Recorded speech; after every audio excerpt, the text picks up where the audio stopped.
Most people think the worst sound is the roar of your own roof collapsing, but they are wrong.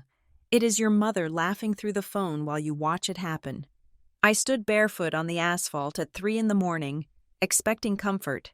Instead, Marla let out a sharp, amused breath, like the fire was a punchline she had been waiting for. That was the moment the daughter in me turned to ash right along with the house. The first thing I noticed was not the heat, but the sound. It sounded like the house was chewing on itself. I woke up at 3 in the morning to a noise that was halfway between a roar and a crackle. Deep inside the walls of the bungalow I had bought 2 years ago on Juniper Lane, my brain, thick with sleep, tried to categorize it as plumbing or perhaps a tree branch snapping in the wind. But then the smell hit me. It was the acrid, chemical stench of melting plastic and old wood turning to carbon.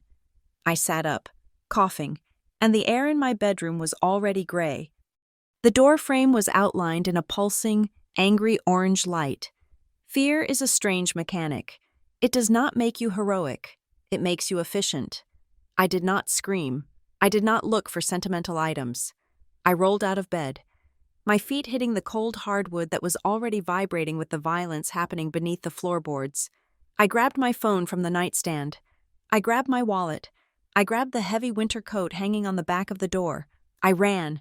The hallway was a tunnel of smoke. I kept low, my eyes stinging, breath hitching in my throat as I scrambled toward the back door.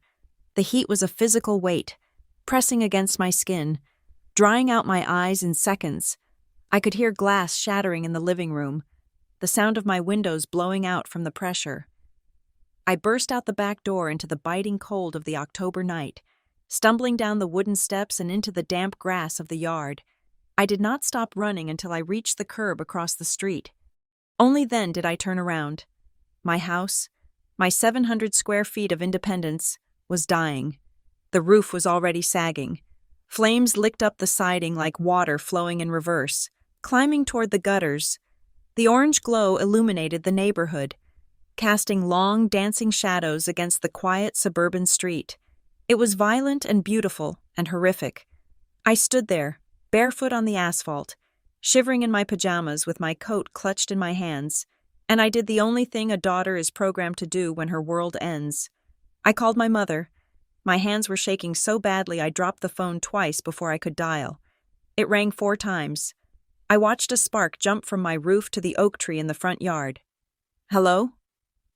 Marla's voice was thick with sleep, but sharp. She never sounded soft, even when waking up. "Mom," I choked out. The word came out as a sob. "Mom, it's gone. It's all gone." "Ellie?" She sounded annoyed. "It is 3 in the morning." "What is gone?" "The house," I cried, watching the front porch collapse in a shower of sparks. "My house is on fire. I'm outside. I don't have anything. It is burning down." There was a silence on the line. I expected a gasp. I expected the sound of bedsheets rustling as she jumped up.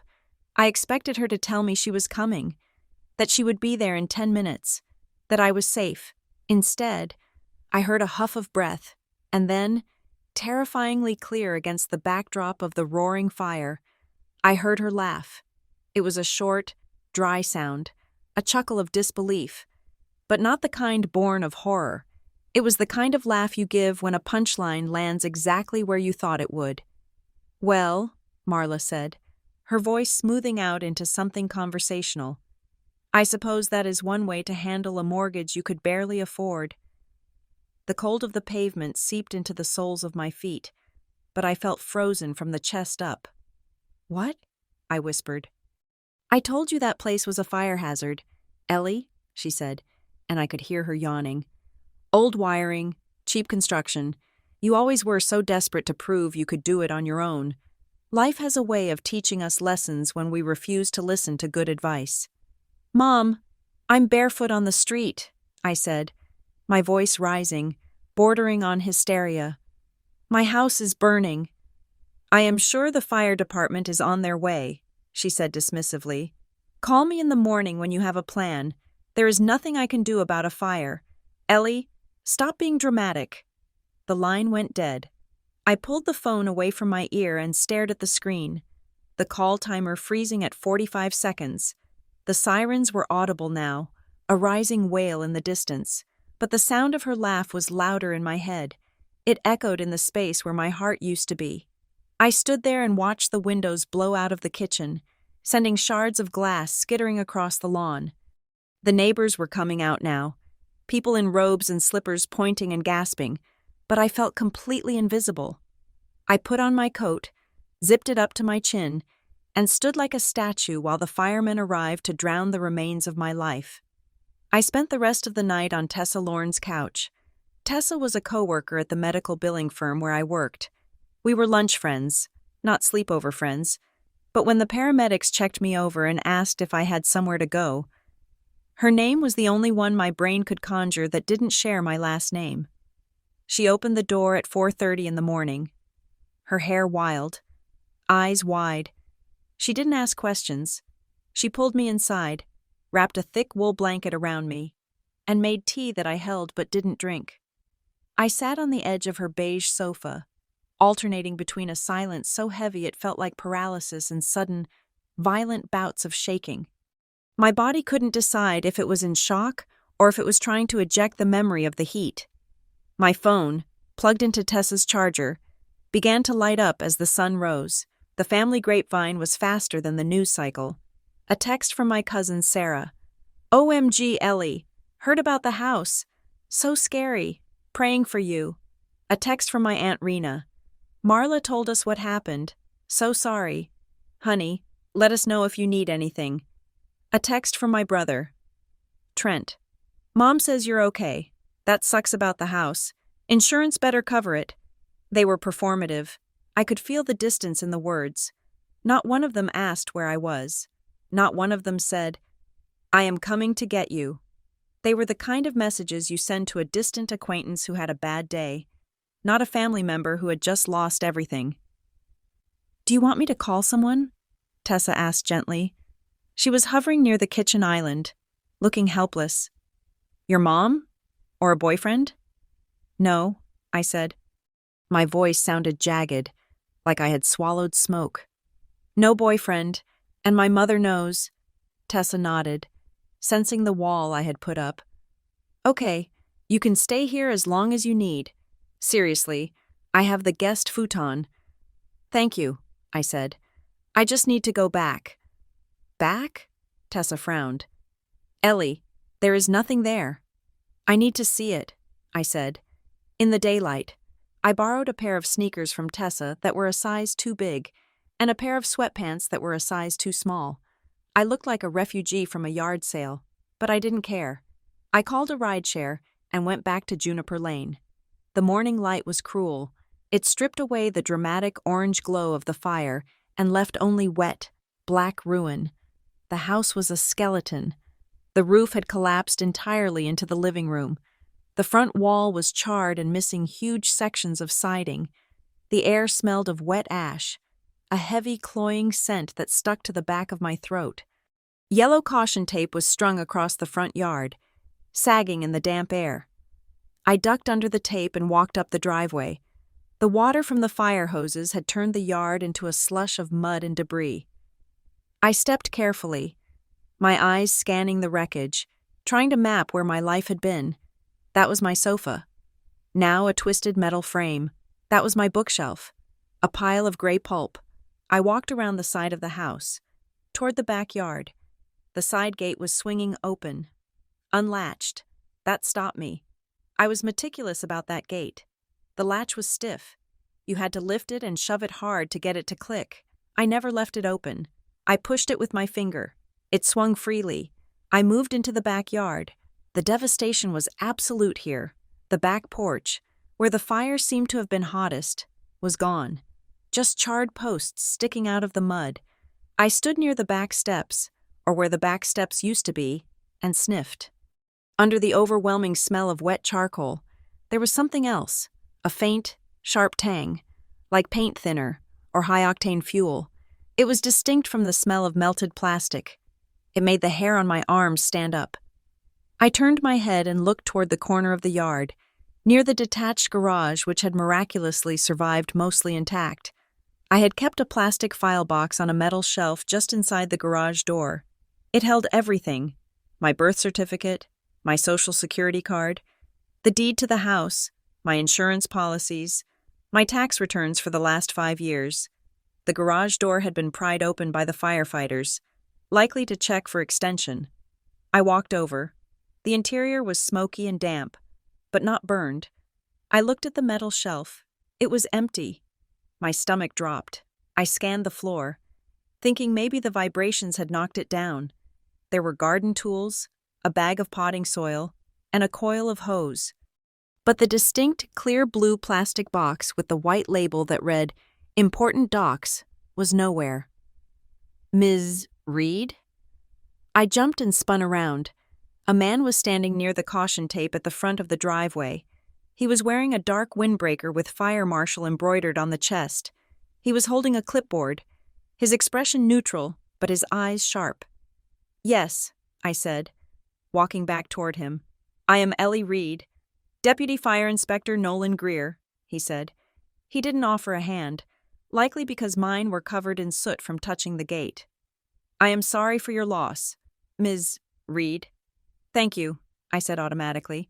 "We have done a preliminary sweep," Greer said. His voice was calm, unusually careful. He seemed to be measuring me. "The origin point appears to be the rear of the structure, near the back porch. We are listing it as undetermined pending an electrical review." "Undetermined," I repeated. "It means we are not ruling anything out yet," Greer said. He looked over my shoulder at the ruin. "Did you have any space heaters running? Candles?" "No," I said. "I went to bed at 10. Everything was off." "And the electrical system?" "It was old," I admitted. "But I had it inspected when I bought the place 2 years ago. It was up to code." Greer made a note on his clipboard. He hesitated for a second, then looked at me. "Was the house secure when you went to bed? Doors locked?" "Yes," I said. Then I remembered. "The side gate was open this morning. I never leave it open." Greer's pen stopped moving. He looked at the gate, then back at me. "We will note that." "And my file box," I said, the words tumbling out. "I kept a box of documents in the garage. The garage didn't burn, but the box is gone." Greer's eyes narrowed slightly. "Gone?" "It's not on the shelf. It was there yesterday morning when I got my gardening gloves." Greer stared at me for a long moment. It wasn't a look of suspicion, exactly, but it was a look of calculation. He was filing this away. "We will add that to the report. If you think of anything else, anything at all, you call my office directly." Before I could answer, a black SUV pulled up to the curb, crunching over some debris. The door opened, and Marla stepped out. She looked impeccable. She was wearing a camel-colored wool coat that was belted tightly at the waist, black trousers, and large sunglasses. Despite the overcast sky, her hair was perfectly coiffed. She looked like she was arriving at an open house, not a crime scene. "Ellie!" she called out, her voice projecting loud enough for the neighbors to hear. "Oh, look at you. You look terrible." She walked up the driveway, stepping gingerly over a piece of charred siding. She stopped a few feet from me and shook her head, looking at the house. "What a mess," she said. "I told Trent this would happen eventually. All that clutter you keep." "I don't have clutter, Mom," I said. I felt tired, bone-deep tired. "Well, you certainly don't have it now," she said. She looked at Inspector Greer and flashed a tight, practiced smile. "I am her mother, Marla Reed. Is everyone safe? That is all that matters. Of course." "Everyone is safe, ma'am," Greer said. He was watching her with the same careful expression he had used on me. "Good," Marla said.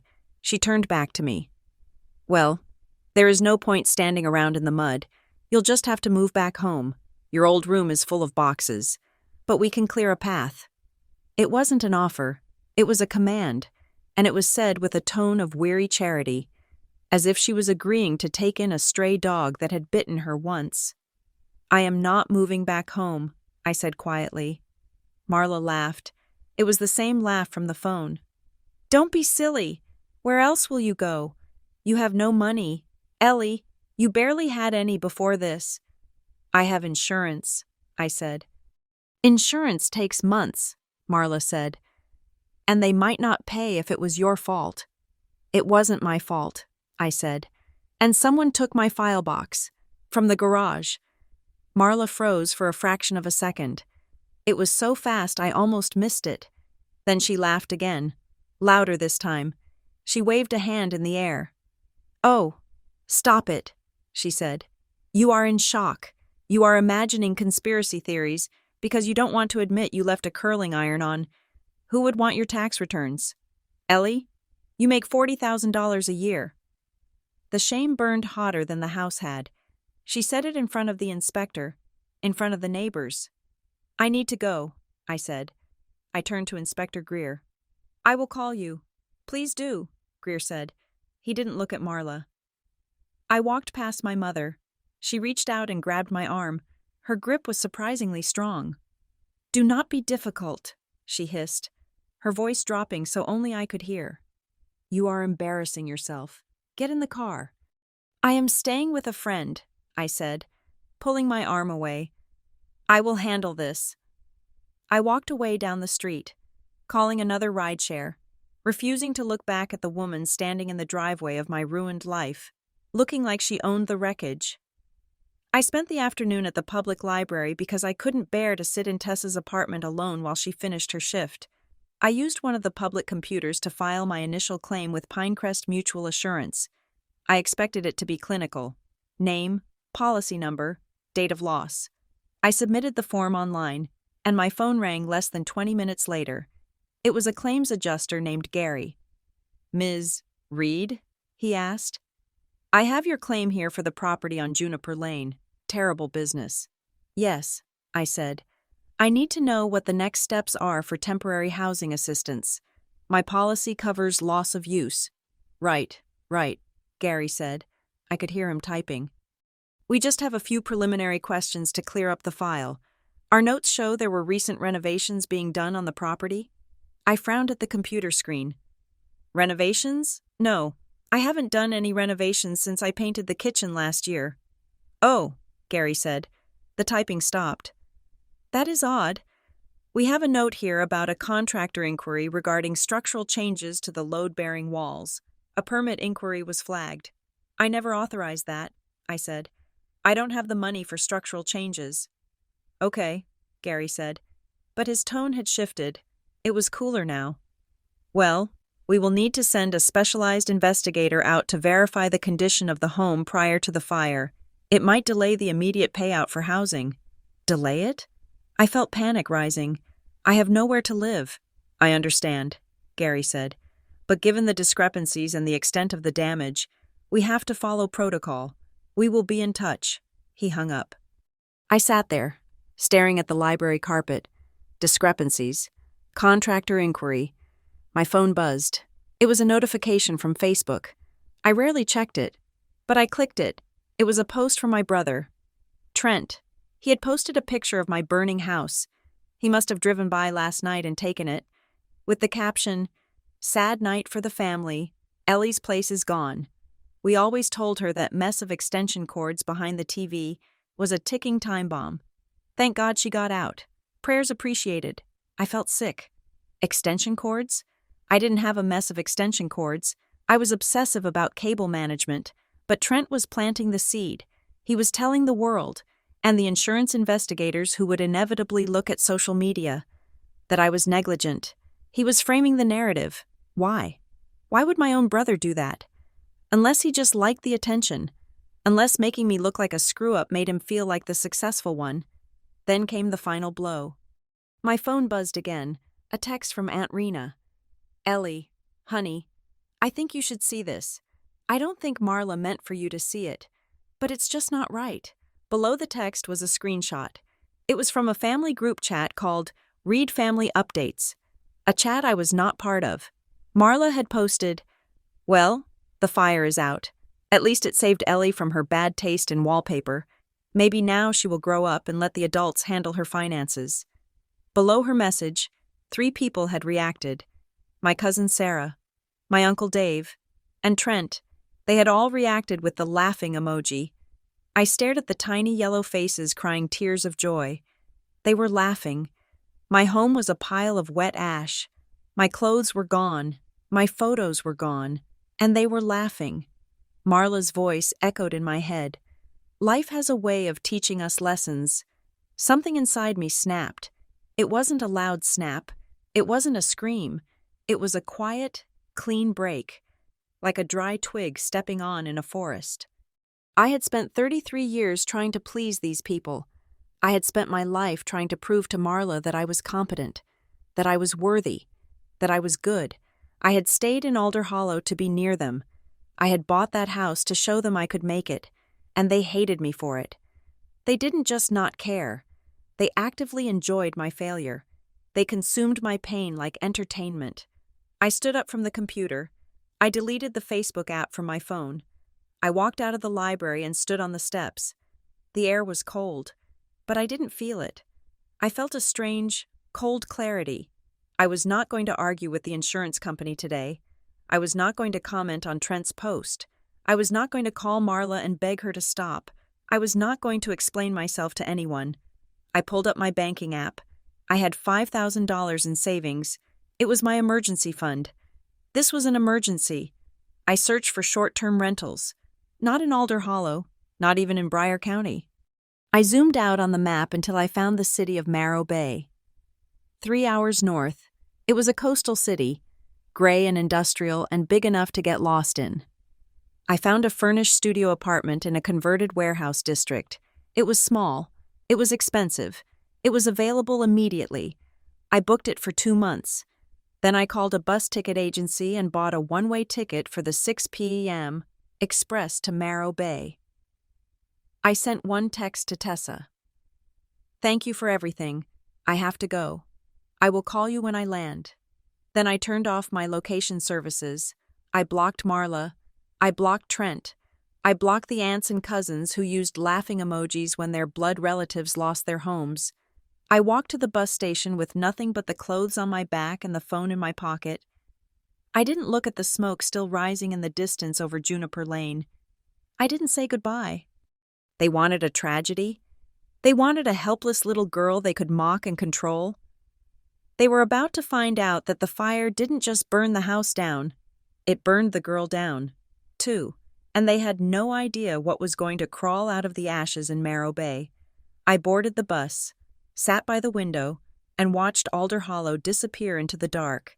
For the first time in 24 hours, I didn't feel like crying. I felt like working. Morro Bay was a city that smelled of salt and diesel. It was a 3-hour bus ride north of Alder Hollow, but it felt like a different continent. Alder Hollow was manicured lawns and passive-aggressive notes about garbage cans. Morro Bay was brick warehouses, gray water, and the sound of foghorns cutting through the night. It was exactly what I needed. It was ugly, and it was anonymous. I moved into a studio apartment on the 4th floor of a converted textile factory. The walls were exposed brick that shed red dust if you brushed against them too hard, and the radiator hissed like a cornered snake. But the door had a heavy deadbolt, and nobody in the building knew my last name. I was just the quiet woman in 4B who paid her rent in money orders. Starting over is romantic in movies. In reality, it is a grind of logistics and humiliation. I had arrived with nothing but a winter coat and a phone. The first week was a blur of spending money I did not have on things I did not want. I went to a thrift store 3 blocks away called Second Chance Threads. The irony of the name was not lost on me. I stood in the fluorescent-lit aisles, sifting through racks of strangers' discarded lives. I bought 5 pairs of slacks, 7 blouses that smelled faintly of lavender detergent and stale closet air, and a pair of heavy boots. Putting on another woman's clothes felt like wearing a costume. Every time I buttoned a shirt, I remembered the way my own closet had looked. Color-coded, organized, mine. Now, I was a collage of other people's cast-offs. Loneliness in Alder Hollow had been a sharp, stabbing thing, usually inflicted by my exclusion from a family dinner or a group chat. The loneliness in Morro Bay was different. It was vast and hollow. like the ocean, but it was mine. I had chosen it. I sat on my second-hand mattress on the floor, eating instant oatmeal made with tap water, and realized that for the first time in 33 years, I was not waiting for Marla to tell me if I was doing it right. I returned to work 3 days after the fire. I worked for Hearthstone Medical Billing, a large firm that handled accounts for hospital networks, before the fire. I had been a mid-level coder, working remotely from my kitchen table in Alder Hollow. Now, I set up my laptop on a folding card table in the corner of the studio. Ellie, my manager, Janet, called me on Teams the morning I logged back in. I heard about the house. My God, are you sure you are ready to come back? We can authorize more leave. I am ready, I typed back. I need the routine. It was the truth. The chaos of my life felt manageable only when I was staring at rows of alphanumeric codes. ICD-10 codes do not lie. A broken leg is a broken leg. There is no subtext to a diagnosis of hypertension. It was a relief to inhabit a world where the rules were written down and followed. I threw myself into the queues. I worked 12 hours a day. I took the weekend shifts that nobody else wanted. I processed claims with a robotic efficiency that frightened me a little. If I stopped working, I had to think about the smell of smoke or the sound of my mother laughing. So I simply did not stop. 2 weeks in, Janet messaged me again. "Your numbers are incredible," she said. "We have a team lead position opening up for the Northeast region. It comes with a pay bump, 10%, but it is high stress. You would be managing the dispute resolution queue." "I will take it," I said. "Are you sure?" Janet asked. "Given everything?" "I will take it," I repeated. I needed the money. The insurance payout from Pinecrest Mutual was stalled, frozen in the purgatory of investigation, and my savings were bleeding out into rent and deposits. I became the dispute resolution lead. I spent my days arguing with insurance companies on behalf of patients, fighting for coverage, demanding that contracts be honored. It was good practice. The first crack in the silence came on a Tuesday, 3 weeks after the fire. My mail was currently being held at the main post office in Marrow Bay while I sorted out a permanent box. But Pinecrest Mutual had insisted on sending physical copies of their document requests. I picked up the thick envelope from the counter, walked back to my car, a rusted sedan I had leased on a predatory interest rate because I had no other choice, and tore it open. There were the usual forms: proof of loss, inventory sheets, a request for banking statements, but clipped to the back was a photocopy of a document titled Authorization for Third-Party Communication. I scanned it, my eyes blurring from fatigue. It was a standard form allowing the insurance company to discuss my claim with a designated representative. The date on the form was October 16th. 2 days after the fire, I looked at the name of the authorized representative, Trent Reed, and then I looked at the signature at the bottom, Ellie Reed. The air in the car seemed to drop 10 degrees. I held the paper closer to my face, my hand trembling. It was my signature. It looked exactly like my signature. The loop of the E, the sharp strike of the double L, the way the R disconnected from the rest of the name. If you showed this to a stranger, they would say I signed it, but I knew I hadn't. I stared at it until the lines began to swim. There were tiny, intimate errors. The dot over the I was too high. I always dotted my I with a quick, slashed mark, almost a comma. This was a perfect, careful circle, and the pressure was wrong. I wrote with a heavy hand. The pen dug into the paper. This signature floated, light and tentative, as if the person writing it was drawing a picture of a signature rather than signing their name. I knew who signed this. I had seen Trent practice my signature when we were kids. He used to joke about it. "I can sign your report cards. L, just watch." He had a talent for mimicry, for copying the surface of things without understanding the substance. He had authorized himself to talk to my insurance company. He had inserted himself into the middle of the investigation while I was sleeping on Tessa's couch. Shaking from shock, I felt a surge of nausea. I rolled down the window and breathed in the cold, salty air. I needed to know how deep this went. I pulled out my phone. My finger hovered over the blocked contacts list. I had not spoken to Marla since that morning in the driveway. The silence had been my shield. But now, I needed information. And Marla was the gatekeeper. I unblocked her number. I took a deep breath, put on my medical billing dispute voice, calm, professional, detached, and hit dial. She picked up on the second ring. "Well," Marla said. Her voice was bright, almost chirpy. "Look who decided to rejoin the land of the living." "Hello, Mom," I said. "We were so worried." "Ellie," she said, the syrup in her tone thick enough to choke on.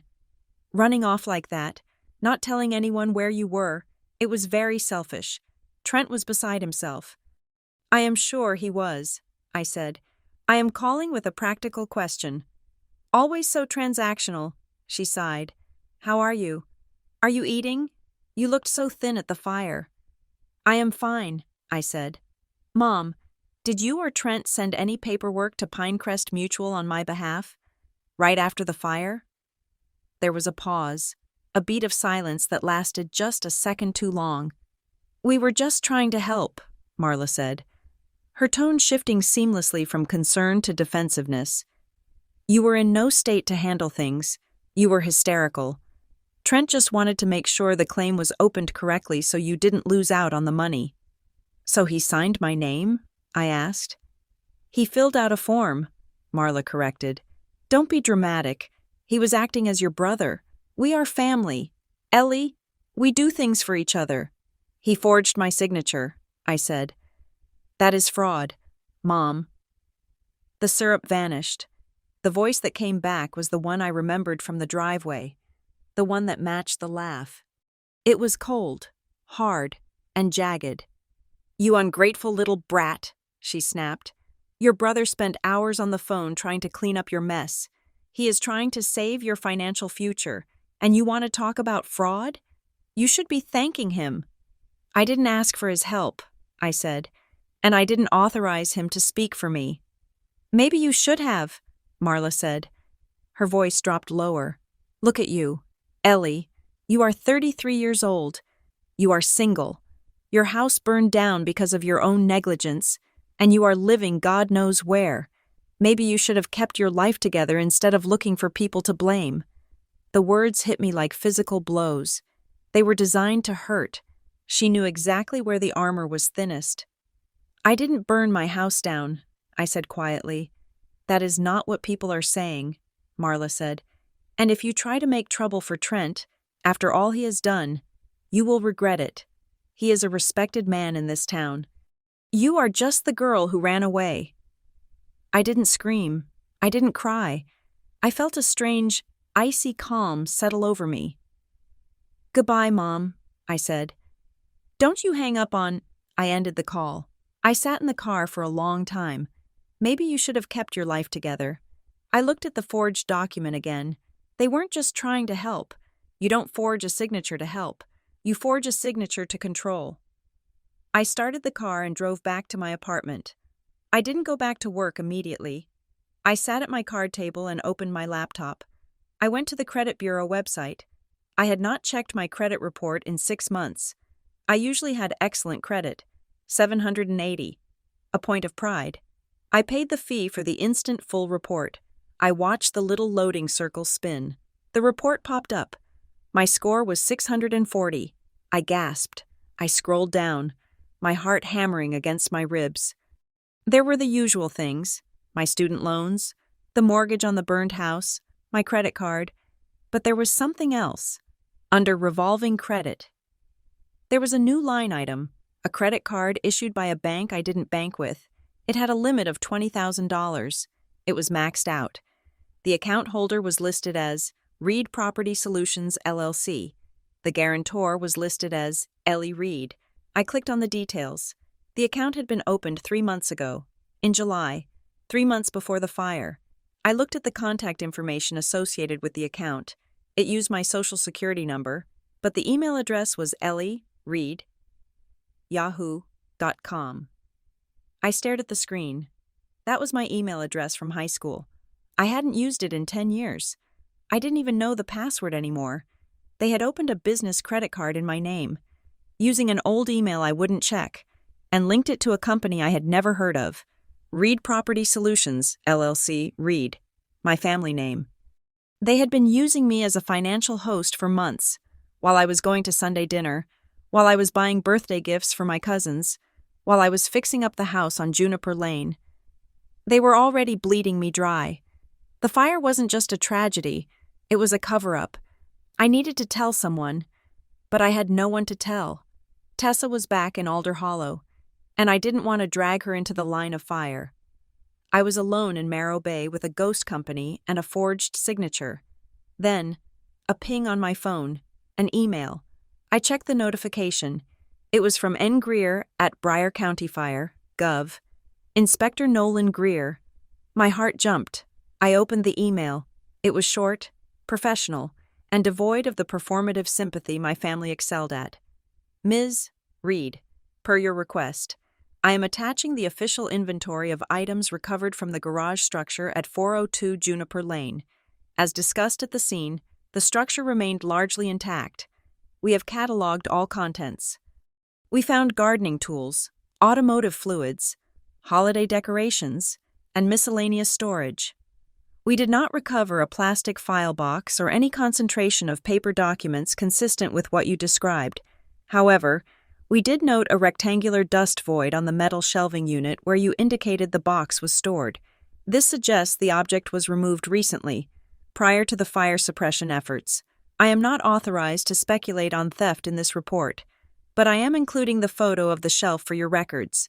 If you wish to file a police report regarding the missing property, you can use this image as supporting documentation. Regards, Deputy Inspector Greer. I looked at the attachment, a grainy photo of a dusty metal shelf, and there, clearly visible in the gray dust, was a clean rectangular rectangle where my box had been. It was the most beautiful thing I had ever seen. It was proof. I wasn't crazy. I hadn't misplaced it. I hadn't imagined it. Someone had walked into my garage and taken the one thing that could prove who I was and what I owned, and they had done it before the fire hoses washed everything away. Greer knew. He couldn't say it. He was a county official, and he had to be careful. But he was handing me a weapon. I saved the email to a secure cloud drive. Then I saved it to a thumb drive. Then I printed it out. The next evening, I went to my first session at the Marrow Bay Counseling Collective. I had found the place online.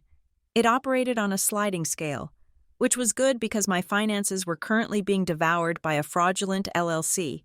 I sat in a circle of folding chairs in a community center basement with 6 other people. I expected to cry. I expected to talk about the grief of losing my home, the trauma of the flames. The therapist, a soft-spoken woman named Dr. Eris, looked at me. "Ellie, why are you here today?" I opened my mouth to say, "My house burned down," but that wasn't why I was there. People lose houses every day. People survive fires. My mother laughed, I said. The room went quiet. "She laughed?" Dr. Eris asked gently. "I called her while it was happening," I said, staring at my boots. I was standing on the curb, and she laughed, like it was funny, like I deserved it. I looked up. "I'm not here because I lost my stuff. I can buy new stuff. I'm here because—" I struggled to find the word. "Because it was humiliating. They made my tragedy into a joke. They stripped me of my dignity before the ash even settled. It was the first time I had admitted it. The wound wasn't the loss. The wound was the disrespect. It was the realization that to the people who raised me, I was not a person to be loved, but a prop to be used and mocked." After the session, a woman approached me. She had been sitting across the circle. She was Asian American, maybe a few years older than me, with sharp eyes and a no-nonsense bob haircut. "I'm Dahlia," she said. "Ellie," I said. "I liked what you said," Dahlia said. "About the humiliation. Most people don't get that part. They think trauma is just fear. Usually, it's shame." "Yeah," I said. "It feels like shame."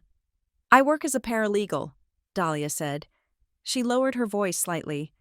"I deal with family law, custody, estates, fraud. When you said your mother laughed, That's a control tactic. It's about dominance. I hesitated. I didn't know this woman, but something about her directness made me trust her. It wasn't just a laugh, I whispered. I think they stole my identity. I think they opened a business in my name. Dahlia didn't look shocked. She didn't gasp. She nodded, as if this was a weather report she had expected. Familial fraud, she said.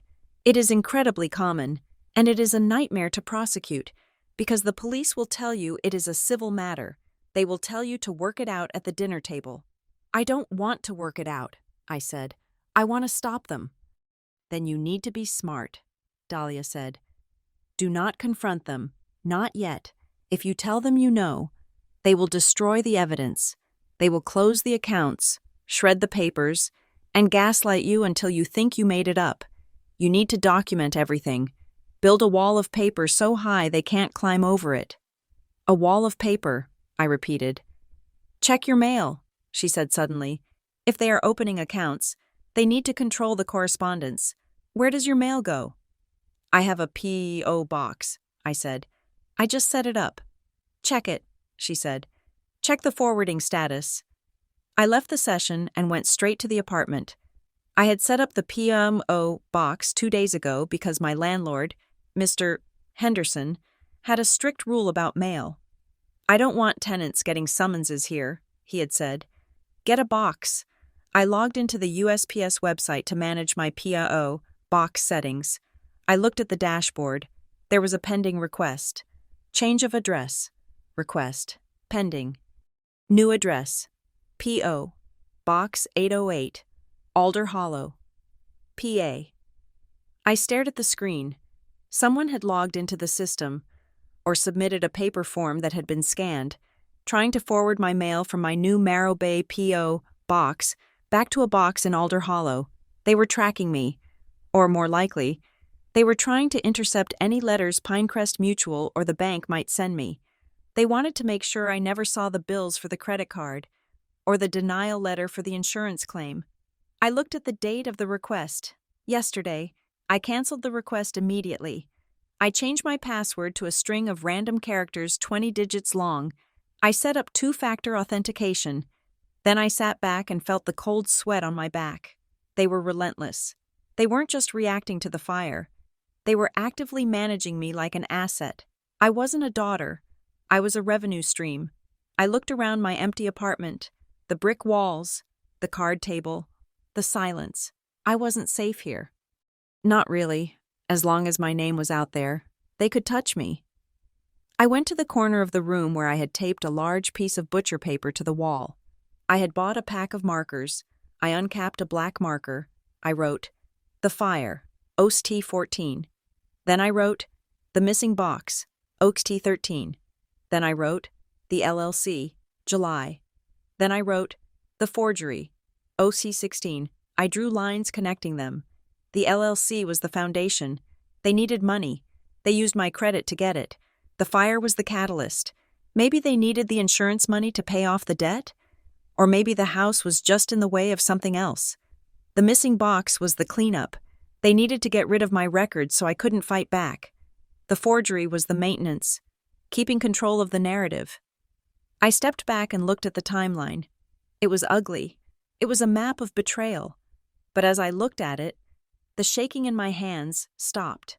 For weeks, I had felt like a victim. I had felt like a child crying for her mother.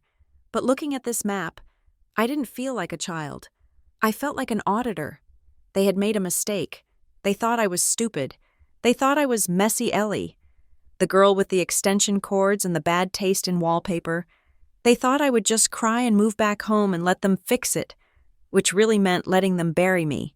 They didn't know I was the dispute resolution lead. They didn't know I spent 12 hours a day finding errors in complex systems. They had built a complex system of lies around my life. I capped the marker. The snap sounded like a gunshot in the quiet room. I wasn't going to cry anymore. I wasn't going to ask them why. I was going to audit them, and I was going to reject the claim. I went back to Alder Hollow on a Tuesday, under a sky the color of a bruised plum. I did not take the bus this time. I needed mobility, and I needed anonymity. I rented a compact gray sedan from a budget agency in Morro Bay, using a prepaid debit card I had bought with cash at a drugstore. I gave them a fake billing address in a neighboring county. It was a small, paranoid act, but paranoia was quickly becoming my primary survival trait. The drive south took 3 hours. As the familiar landmarks of Bryer County began to appear, the water tower painted with the high school mascot, the sprawling auto mall, the dense line of pine trees that bordered the highway, I felt a physical tightening in my chest. It was a sensation like a belt being pulled one notch too tight. I was not Ellie Reed, the daughter who came home for Sunday dinner. I was a ghost. I wore a knit beanie pulled low over my forehead and a pair of oversized sunglasses. Even though the sun was hiding behind thick clouds, I wore my thrift store boots and a heavy denim jacket I had bought for $8. I drove past the exit for my mother's neighborhood. I didn't look at it. I drove straight to the street surrounding Juniper Lane. I parked 2 blocks away, in front of a vacant lot that had been for sale since I was in high school. I turned off the engine and sat for a moment, listening to the ticking of the cooling metal. My hands were gripping the steering wheel so hard my knuckles were white. I got out and walked. The neighborhood was quiet. It was midday, and most people were at work. I kept my head down, walking with a brisk, purposeful stride, like a utility worker or a delivery driver who was lost. When I turned the corner onto Juniper Lane, the smell hit me. It had been weeks, but the scent of wet char still hung in the air. Faint, but unmistakable. It smelled like a campfire that had been drowned in dirty water. I stopped at the edge of my property. The yellow caution tape was gone, replaced by a flimsy orange plastic fence that sagged in the middle. The house was gone. The demolition crew, hired by the insurance company's preferred vendor, had cleared the major debris, leaving only the concrete slab foundation and a pile of blackened rubble near where the garage had been. It looked like a scar on the earth. "Ellie?" I froze. The voice came from the driveway next door. I turned slowly. Mr. Calvin Sutter was standing near his hedge, holding a rake. He was a retired mechanic, a man who kept his lawn manicured to within an inch of its life. He was wearing a flannel shirt and suspenders, and he was looking at me with an expression that sat somewhere between pity and suspicion. I considered running. I considered pretending I was someone else, but Calvin had lived next to me for 2 years. He knew my walk. "Hello, Mr. Sutter?" I said. My voice sounded rusty. He leaned his rake against the fence and walked over, wiping his hands on his pants. He stopped a few feet away, respecting the invisible barrier of my disaster. "I didn't think we would see you around here," he said. He looked at the empty slab, then back at me. "Your mother said you moved to the city, said you couldn't handle the memories." "Is that what she said?" I asked. Calvin shifted his weight. He looked uncomfortable. "She said a lot of things. Ellie, she was here the day after the demo crew finished, holding court in the driveway with the neighbors." He hesitated, glancing toward the street as if checking for listeners. "She told Mrs. Gable that you started it yourself," Calvin said quietly. "Said you fell asleep with a cigarette. I told her I didn't think you smoked, and she just laughed, said there was a lot about you people didn't know." I felt the heat rise in my cheeks, but it wasn't shame anymore. It was a cold, hard anger. "I don't smoke, Mr. Sutter," I said, "and I didn't start the fire." Calvin nodded. He kicked at a loose pebble on the sidewalk. "I figured, that woman, she has a way of talking that makes you want to check your wallet." He looked at me, his eyes serious. "There is something else, Ellie, something I didn't tell the fire marshal. I didn't want to get involved in family business, but it has been eating at me." "What is it?" I stepped closer to the orange fence. "The night of the fire," Calvin said. "I was up late. My arthritis was acting up. I was in the kitchen, making tea. I looked out the window. It must have been 2 in the morning, maybe 2:15. The fire had been reported at 3. "I saw a car," Calvin said, "parked in the alley behind your house. I saw headlights cut off.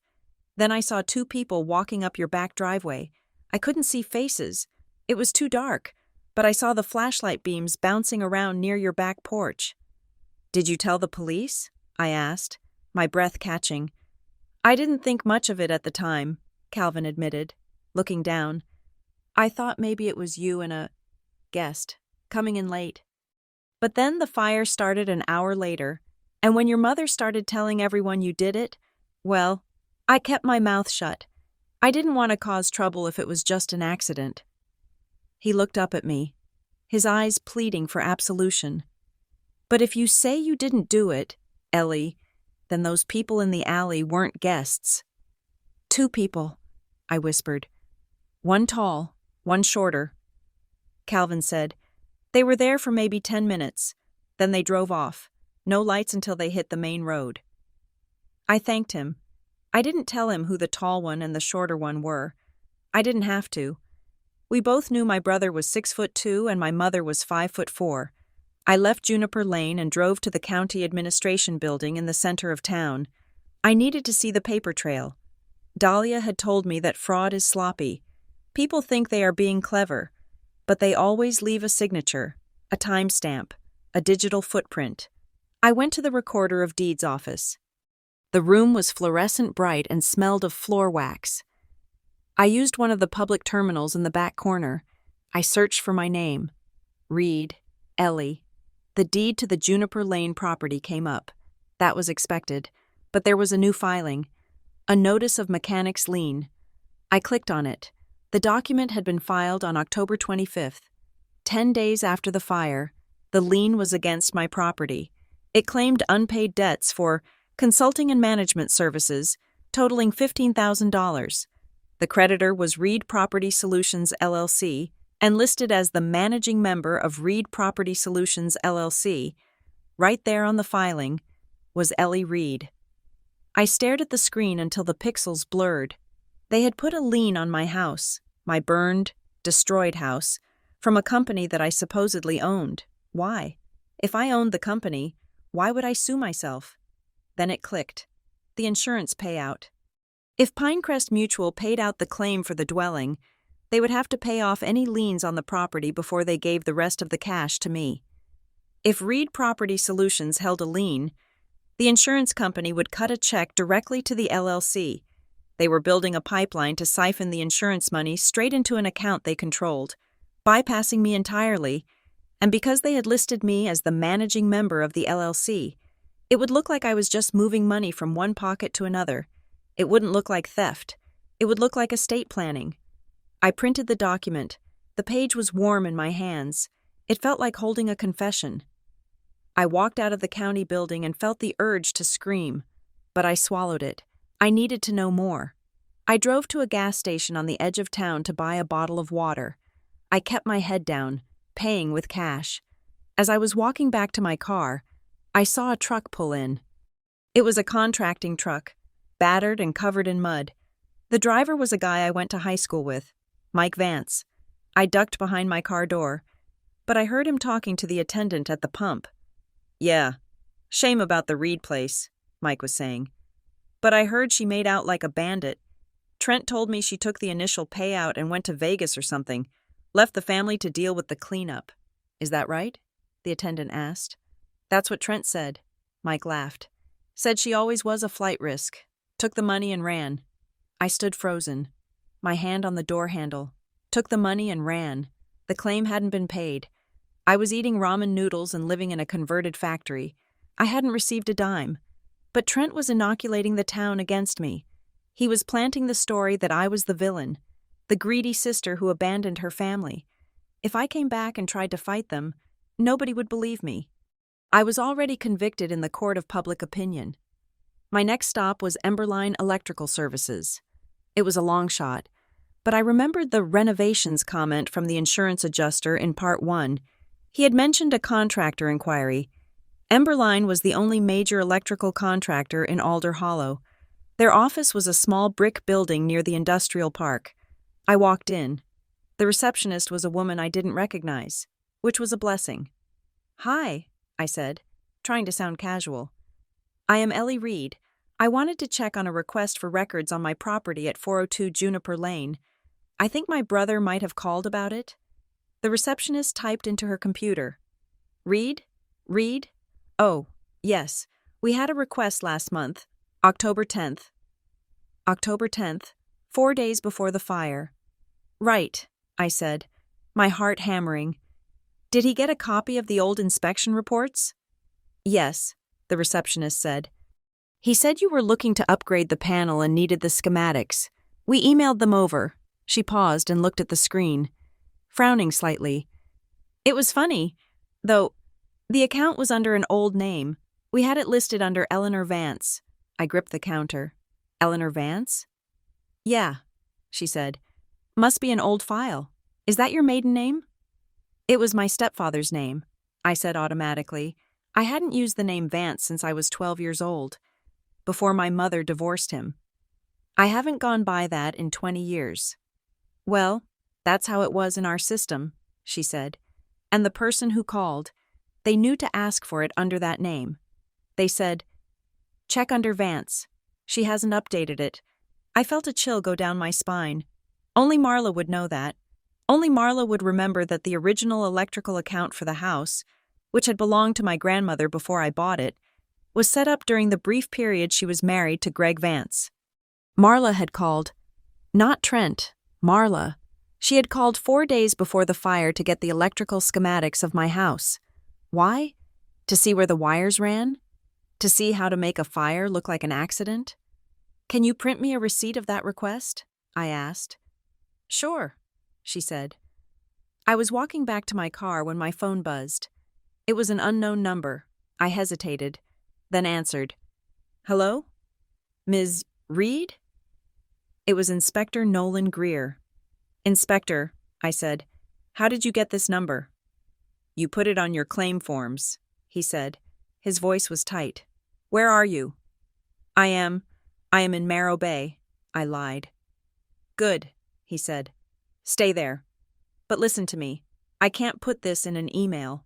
What is it? I sent the debris samples from your back porch to the state lab. Greer said. He was speaking quickly, low, as if he was cupping his hand over the phone. They flagged it. Presence of distillates, medium petroleum products, like charcoal lighter fluid or kerosene. Arson, I breathed. Possible accelerant indicators, he corrected sharply. That is the official term. But Ms. Reed, the report hasn't been filed yet, and my boss, the county marshal, he had lunch with a developer yesterday, a guy named Gordon Bale. I froze. Gordon Bale was Marla's boyfriend. Why are you telling me this? I asked. Because the file is being pulled for administrative review, Greer said. That usually means it's going to be buried or rewritten as inconclusive. If you are going to fight this, you need to know that the physical evidence is there, but it might disappear from the official record by Monday. Who is Gordon Bale working for? I asked. Ridgetop Development, Greer said. They are buying up lots on Juniper Lane. Ms. Reed, watch your back. The line went dead. I sat in the rental car in the Emberline parking lot. I felt lightheaded. It wasn't just greed. It was a conspiracy. My mother, her boyfriend, a developer, my brother. They had burned my house down to clear the lot for a development deal, and they were using the insurance money, funneled through a fake LLC, to pay themselves for the privilege, and the fire was the lever. It forced me out. It destroyed the asset they wanted to acquire cheaply. It gave them the cash flow. It was perfect. And it was evil. I needed help. I couldn't do this alone. I was an insurance coder, not a detective. I drove to a park on the outskirts of town, near the river. I parked under a willow tree and called Dahlia. They filed a lien, I said as soon as she picked up, and the fire marshal says there was accelerant, and my mother's boyfriend is paying off the fire chief. Okay, Dahlia said. Her voice was calm, anchoring me. Breathe. You have the lien? I have a printout. And the accelerant? Verbal only. The report is being buried. Okay, Dahlia said. I am going to patch you through to Simone Hart. She is the senior partner at Huxley and Vale. I already briefed her on your case. Hold on. The line clicked and buzzed, and then a new voice came on. It was deep, rasping, and commanded immediate attention. Ms. Reed, Simone Hart said. Dahlia tells me you are standing in the middle of a burning building without a hose. I am in a rental car in Alder Hollow, I said. Get out of there soon, Simone said. But listen to me. You have found the financial loop, the LLC and the lien. That is good. That proves intent to defraud. But to pin the fire on them, to stop them from burying the arson report, we need to place them at the scene, or place them preparing for the scene. The neighbor saw a car, I said. 2 people. But he couldn't identify them. Not enough, Simone said. Defense will say it was a lover. Or you. We need something concrete. You said the fire marshal found lighter fluid? Medium petroleum distillates. Okay, Simone said. Think. If they are not professional arsonists, and they are not, because professionals don't use lighter fluid, it's too volatile. They bought it. They bought it close to the time of the fire, and they probably bought other things, gloves, water, maybe a gas can. They wouldn't buy it in town, I said. Too risky. Amateurs always buy it in town, Simone corrected. They think nobody notices the mundane. They think buying lighter fluid is like buying milk. Check the route. Where would they drive between your mother's house and your house? There is only one main road, I said. Route 9. Check the convenience stores, Simone said. The ones open 24 hours, the ones with cameras. If they bought supplies late at night, the footage might still exist. It has been, 3 weeks? 4 weeks, I said. Most systems overwrite after 30 days, Simone said. You have 2 days. Ms. Reed, find that footage. I hung up. I looked at the map on my phone. Marla lived in the Heights, the wealthy neighborhood on the hill. My house was in the valley. The most direct route was Route 9. There was a stop-go convenience store halfway between them. It was a 24-hour place. It was the only thing open after midnight in Alder Hollow. I started the car. I pulled into the stop-go 10 minutes later. It was a dingy place with flickering neon signs. I walked inside. The owner, a heavy-set man named Mr. Patel, was behind the counter. I recognized him. I used to buy slushies here when I was a kid. I walked up to the counter. I didn't have a badge. I didn't have a warrant. I had $50 in cash and a desperate lie. Hi, I said. Mr. Patel? He looked up. Yes, I am. I am working with the insurance company regarding the fire on Juniper Lane, I said. It wasn't technically a lie. I was working on my own claim. We are trying to verify some timelines for the night of October 14th. Mr. Patel narrowed his eyes. Insurance? You look like Ellie Reed. My disguise wasn't as good as I thought. I am Ellie, I admitted, dropping the act.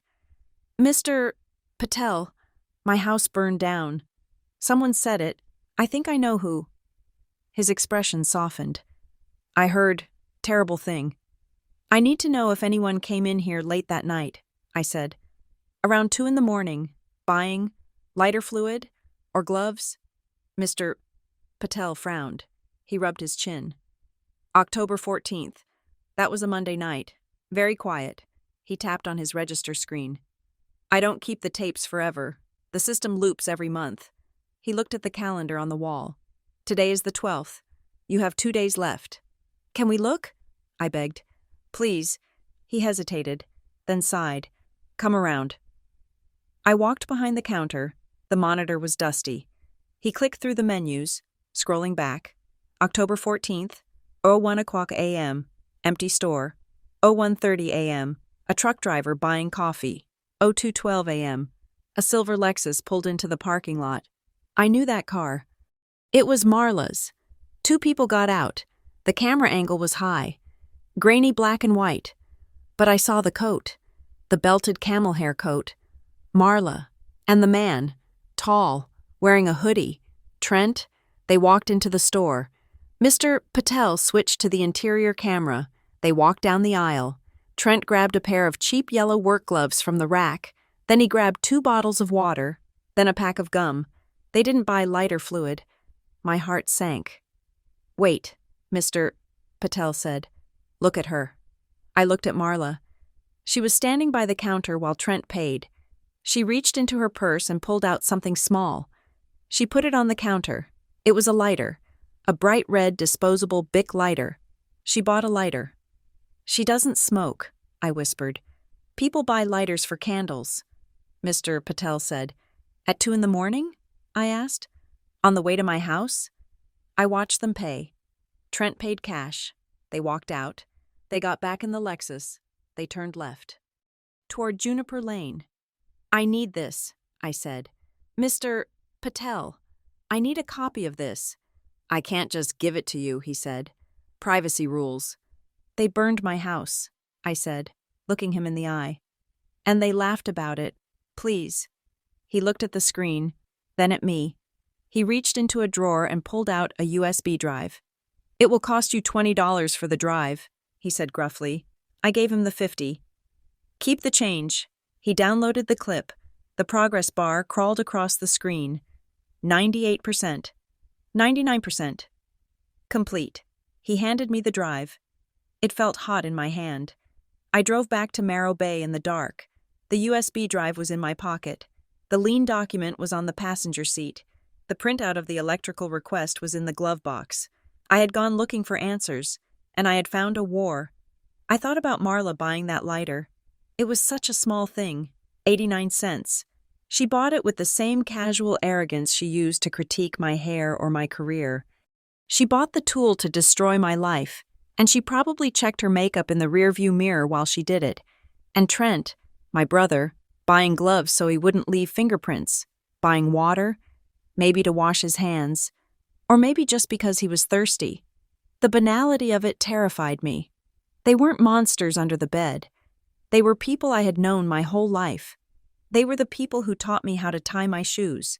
If they could do this, if they could burn my home and frame me for it just to make a real estate deal happen, what else had they done? I looked at the dark highway stretching out ahead of me. I wasn't just fighting for a payout anymore. I was fighting for my history. Because if I didn't stop them, they wouldn't just take the money. They would rewrite my entire life until I was nothing but the crazy daughter who played with matches. I gripped the steering wheel. Let them try. I thought, I have the receipts now. The office of Huxley and Vale was a study in intimidation. It was located on the 20th floor of a glass tower in downtown Morro Bay, a stark contrast to the strip mall legal clinics I had considered calling. The conference room table was a slab of polished mahogany that looked long enough to land a plane on, and at the head of it sat Simone Hart. Simone was a woman who seemed carved out of granite. She wore a suit that cost more than my burned-down car, and she read through my pile of evidence, the blurry convenience store photos, the lien notice, the electrical request, without blinking. It is a messy picture, Simone said, sliding the photos back toward me. But the intent is clear. They are trying to bleed you dry while you are too busy putting out the fire to notice. They have already started, I said. The credit card, the lien. We are going to stop the bleeding, Simone said. She pressed a button on her intercom. Janet, bring me the preservation draft. She looked at me. We are filing a formal identity theft report with the Federal Trade Commission today. That creates a federal record. Then, we are sending a preservation letter to Pinecrest Mutual. We are not asking them to investigate anymore. Ellie, we are putting them on notice that they are potentially party to a fraud scheme. It forces them to treat you as a victim, not a suspect. If they pay out to that LLC after receiving this letter, they become liable for treble damages. Treble? I asked. Triple, Simone said. Insurance companies hate losing money, but they hate losing triple money even more. We spent the next 2 hours drafting the affidavit. I had to list every unauthorized action. The credit card opened in July. The electrical inquiry in October. The lien filed in November. Seeing it all typed out in black and white was nauseating. It looked like the resume of a criminal. Only the victim was me, and the perpetrator was my own last name. By the time I left the office, the sun was setting over the harbor, painting the gray water in streaks of violet. I felt exhausted, but for the first time, I didn't feel helpless. I had a lawyer. I had a federal report number. I was no longer just a daughter. I was a plaintiff. The reaction from Pinecrest Mutual was immediate. 2 days later, I received a call from a new number. It wasn't Gary, the dismissive adjuster. It was a woman with a voice like a steel trap. "Ms. Reed, this is Rory Bell from the Special Investigations Unit at Pinecrest," she said. "Hello?" I said, putting the phone on speaker and opening my laptop to take notes. "We received correspondence from your attorney regarding potential identity theft," Bell said. "We are freezing all activity on the claim pending a sworn statement from you. However, I need to clarify something immediately." "Go ahead," I said. "We have logs of 3 separate phone calls made to our claims department in the last week," Bell said. "The caller identified herself as Ellie Reed. She provided your social security number and policy number. She was attempting to change the direct deposit instructions to an account held by Reed Property Solutions, LLC. My stomach turned over. "That wasn't me." "We are beginning to suspect that," Bell said. The caller was calling from a landline with an Alder Hollow area code. "Do you have a landline in Alder Hollow, Ms. Reed?" "No," I said. "My house burned down. I am in Marrow Bay." "Right," Bell said. She paused, and I could hear papers shuffling. The caller was quite aggressive. She insisted that the previous Ellie Reed, meaning you, was suffering from a mental health episode, and that the funds needed to be secured by the family trust. "I don't have a family trust," I said, "and I am not having a mental health episode." "We are flagging the caller ID," Bell said. "If she calls again, we will record it and forward it to your counsel. But Ms. Reed, if this is a family member, you need to prepare yourself. Insurance fraud is a felony. If we pursue this, someone is going to prison." "I know," I said. I looked at the timeline on my wall. "I know exactly who it is." That night, I couldn't sleep. The image of someone, Marla, calling the insurance company and pretending to be me, calling me mentally unstable, looped in my head. I got up and made tea. I sat on the floor with my laptop, staring at the timeline I had drawn. I kept coming back to the signature on the forged authorization form. It was so close. The muscle memory was almost perfect. I thought about the missing file box. Inspector Greer had confirmed it was taken before the fire. I had focused on the tax returns and the deed, thinking they wanted the documents. But what else was in that box? I closed my eyes, visualizing the contents, hanging folders. Green for financial, red for medical. In the front, a small plastic pouch where I kept backup drives. There was a silver flash drive in that pouch. I had used it to back up my personal laptop. It contained my resume, my photos, and my budget spreadsheets. I was meticulous about my budget. I had a master Excel file where I tracked every penny, but I also scanned every check I wrote and saved them as PDFs, hundreds of them. Checks for the mortgage, checks for the water bill, checks for the gardener. If someone had that flash drive, they didn't just have my financial history. They had a library of my handwriting. They had hundreds of high-resolution examples of my signature, written in different pens, on different dates. They could feed that into a software program, or just practice tracing it until their hand learned the rhythm of my name. Trent wasn't just guessing. He had a template. I realized then that the theft of the box wasn't a crime of opportunity. It was the first step in the plan. They needed the box to become me. I needed to understand the end game. Why the lien? Why the desperate need for the insurance money to go to the LLC? I started researching Ridgetop Development Group. I spent hours on the County Planning Board website, digging through meeting minutes and zoning applications. Ridgetop was a mid-sized developer based in the state capital. They specialized in suburban revitalization, which was corporate speak for buying up older working-class neighborhoods, bulldozing the bungalows, and putting up luxury townhomes with gray vinyl siding and exorbitant HOA fees. I found a proposal filed 6 months ago. Ridgetop was petitioning the town of Alder Hollow to rezone a 4-block radius around Juniper Lane. They called it the Briar Glen Project. The map attached to the proposal showed my street, my house, 402 Juniper Lane, was right in the center of the proposed Phase 1 access road. I zoomed in on the map. My lot wasn't just one of the houses, it was the linchpin. Because of the way the creek ran behind the neighborhood, the only way to get heavy construction equipment into the back lots was through my property. If I didn't sell, they couldn't build, and I hadn't sold. I remembered a letter I had received in the mail back in May, a generic, "We buy houses for cash" flyer. I had thrown it in the recycling bin without reading it. I searched for the names of the consultants listed on the Ridgetop proposal. There were 3 names. 2 were architects. The third was Gordon Bale, strategic acquisitions consultant. I sat back in my chair. Gordon Bale, Marla's boyfriend of 5 years. Gordon was a man who wore gold loafers and laughed too loud at his own jokes. He drove a leased BMW and always talked about big deals that were just around the corner. I had always thought he was a harmless blowhard. He wasn't harmless. He was the architect of my destruction. Marla wasn't just helping her boyfriend. She was investing in him.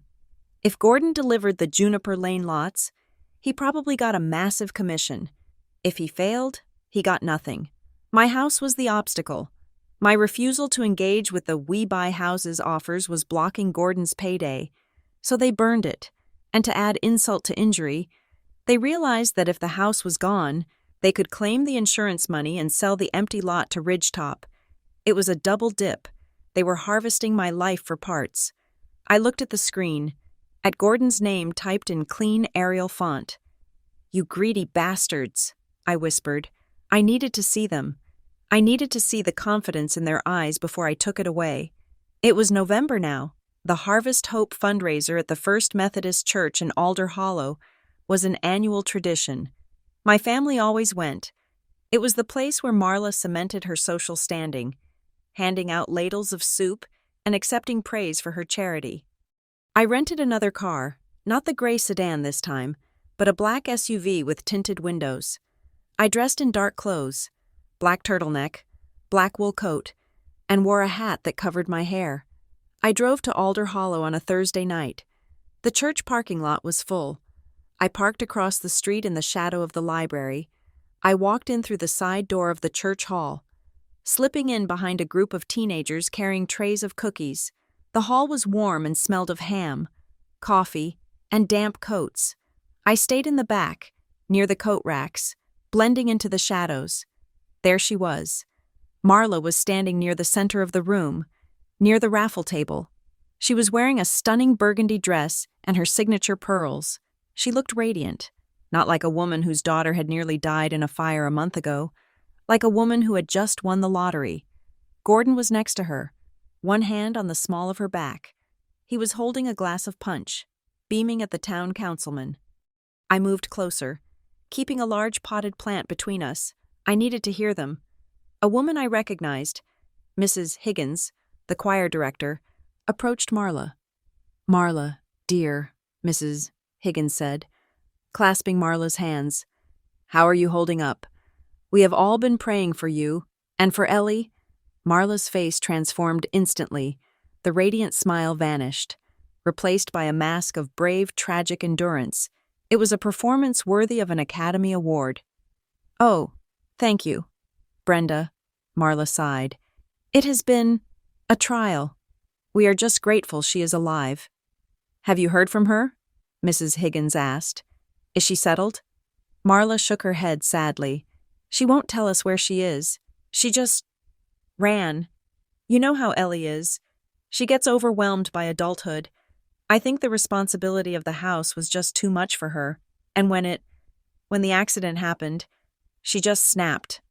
Poor thing," Mrs. Higgins clucked. "Mental health is such a struggle." "It is," Marla agreed. "We are trying to get her help, but she is refusing contact. Gordon has been a rock, helping me sort through the financial mess she left behind. The debts. Well, I shouldn't say. Debts?"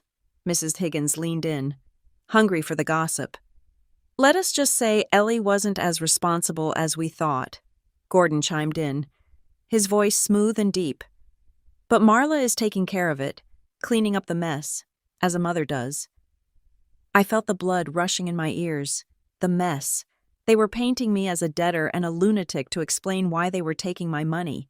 If everyone thought I was incompetent and broke, nobody would question why Marla was handling the insurance claim. I wanted to step out. I wanted to scream. I am the dispute resolution lead. I have a 780 credit score. Or I did. Until you stole it. But I didn't move. Dahlia's voice was in my head. Don't confront them. Document. I pulled out my phone and recorded a 10-second video of them holding court. Just enough to capture the lie. I turned to leave, my heart pounding against my ribs like a trapped bird. I pushed through the double doors into the cool night air. I needed to breathe. Ellie? I stopped. I was in the shadows of the side entrance. Standing near the railing, smoking a cigarette, was Kara Minton. Kara had been my best friend in 10th grade. Before life drifted us apart, she was wearing a nursing antagonism scrub top and a heavy parka. She looked at me, her eyes widening. Kara, I whispered, please don't shout. It is you, she said, dropping her cigarette and crushing it with her heel. Jesus, everyone says you are in a cult or something. I am in Marrow Bay, I said. I am hiding. Hiding from Marla? Kara asked. She didn't sound surprised. Yes. Kara looked toward the church doors, then back at me. Good. Stay hidden. She is on a warpath. She hesitated, then stepped closer. Hey. I wasn't going to say anything because I didn't want to get involved, but I saw Trent. You saw Trent? A few weeks before the fire, Kara said. Late September, I was driving past your place on Juniper Lane to verify a home health patient address. I saw Trent standing at the end of your driveway. My driveway? Yeah. He was arguing with a guy, a big guy, wearing a jacket with a logo on it, a mountain, or a tree? Ridgetop? I asked. Yeah, Ridgetop, Kara said. They were shouting. I had my window down. I heard Trent say, "The timing has to be right. We can't do it until the paperwork is signed." And the other guy said, "Gordon wants it done by October 15th. That is the deadline for the filing." October 15th, the day after the fire. Did you see the other guy's face? I asked. No, Kara said, but he had a buzz cut, looked military. Thank you, Kara, I said, grabbing her arm. You have no idea how important that is. Ellie, she said, her voice serious. Whatever is going on. Trent looked scared, not angry, scared, like he was in over his head. He is, I said. We all are. The next morning, I was back in Simone Hart's office. I laid it all out. The Ridgetop connection, Gordon Bale, the conversation Kara overheard about the October 15th deadline, the mess narrative Marla was spinning. Simone listened, tapping her pen against the desk. This is it, she said. This is the motive. They needed the land clear by mid-October to make the Phase 1 zoning application. You were the obstruction. The fire removed the obstruction. She opened a file. We have enough for an emergency injunction. We are going to file a civil motion to freeze all assets and transactions tied to Reed Property Solutions, LLC. We are going to allege fraud and unjust enrichment, and we are going to serve Trent at his office. Do it, I said. The motion was filed at noon. At 2 o'clock, a process server walked into the sales office of the car dealership where Trent worked as a finance manager. He handed Trent a thick envelope in front of his coworkers and customers. At 2:30, the freeze went into effect. The bank accounts associated with the LLC were locked. The credit card was suspended. The lien was flagged. At 3 o'clock, my phone rang. It wasn't Trent. It was Marla. I stared at the screen. The name Mother flashed against a picture of a cat I had taken years ago. I didn't answer. I let it go to voicemail. My phone dinged. New voicemail. I sat at my card table in the empty apartment. I put the phone on the table. I pressed play. Marla's voice filled the room. But it wasn't the smooth socialite voice from the fundraiser. It was jagged, wet, and hysterical. Ellie! She was sobbing. Ellie, pick up the phone. What have you done? Trent just called me. The police are asking questions. The bank locked everything. How could you? There was a sound of a jagged breath, and then the tone shifted. The sobbing stopped as if a switch had been flipped. The voice that followed was a low, venomous hiss. You stupid, selfish girl. You think you can play games with us? You have no idea what you have started. Gordon is furious. Do you hear me? Furious. If you don't drop this, if you don't call the lawyer and tell them it was a mistake, I will ruin you. I will tell them everything. I will tell them about the pills. I will tell them about the abortion. I will make sure you never work in this state again. I flinched. The heat rushed to my face. My hands started to tremble. She was bringing up things from my 20s. A brief struggle with anxiety medication. A medical procedure I had confided in her about in a moment of vulnerability. And weaponizing them. She was willing to drag my medical history into the public square to protect her real estate deal. I felt nausea rise in my throat. I wanted to curl up in a ball. I wanted to call her and apologize just to make the venom stop. No, I grabbed a pen. My hand was shaking, but I forced it to the paper. I wrote, No V14, 3:05 p.m. Voicemail from Marla Reed. Threats of extortion. Threats of defamation regarding medical history. Admitted knowledge of Gordon's anger. I was documenting. I wasn't feeling. I was a camera. The voicemail continued. You are going to fix this. Ellie, Marla hissed. Or you are going to wish you had burned in that house. The line clicked dead. I sat in the silence. My heart was hammering so hard I could see my shirt moving. Or you are going to wish you had burned in that house. She had said it. She had finally said the quiet part out loud. I saved the voicemail. I emailed a copy to Simone. I emailed a copy to Dahlia. I emailed a copy to Inspector Greer. Then I blocked her number again. I went to the bathroom and splashed cold water on my face. I looked at myself in the mirror. I looked pale, dark circles under my eyes. But my eyes were steady. I wasn't the girl who needed her mother anymore. I was the witness who was going to put her away. I went back to the main room. My laptop dinged. A new email. It wasn't from Simone. It was from an address I didn't recognize. Truthseeker888 protonmail.com. The subject line was just, Watch out. I opened it. The body of the email was one line. You think you're smart. You don't know what you signed. Attached was a PDF file. I hesitated. My finger hovered over the mouse. Was it a virus? A trap? I opened the preview. It was a scanned document, a power of attorney for property management. It granted Marla Reed full authority to make decisions regarding the property at 402 Juniper Lane, and at the bottom was my signature. But it wasn't the shaky, traced signature from the insurance form. It was perfect. It was bold, heavy, with the slashed dot over the I. It was unmistakably mine. I stared at it. I zoomed in. I remembered this paper. I looked at the date next to the signature. October 12th, 2025. 2 days before the fire. I racked my brain. October 12th. That was the Sunday before the fire. I had gone to Marla's house for lunch. It was one of the few times I had gone over that month. I remembered. She had asked me to sign a birthday card for Aunt Rena. A big, oversized card, and there were papers on the counter. She had been organizing a family recipe book, she said.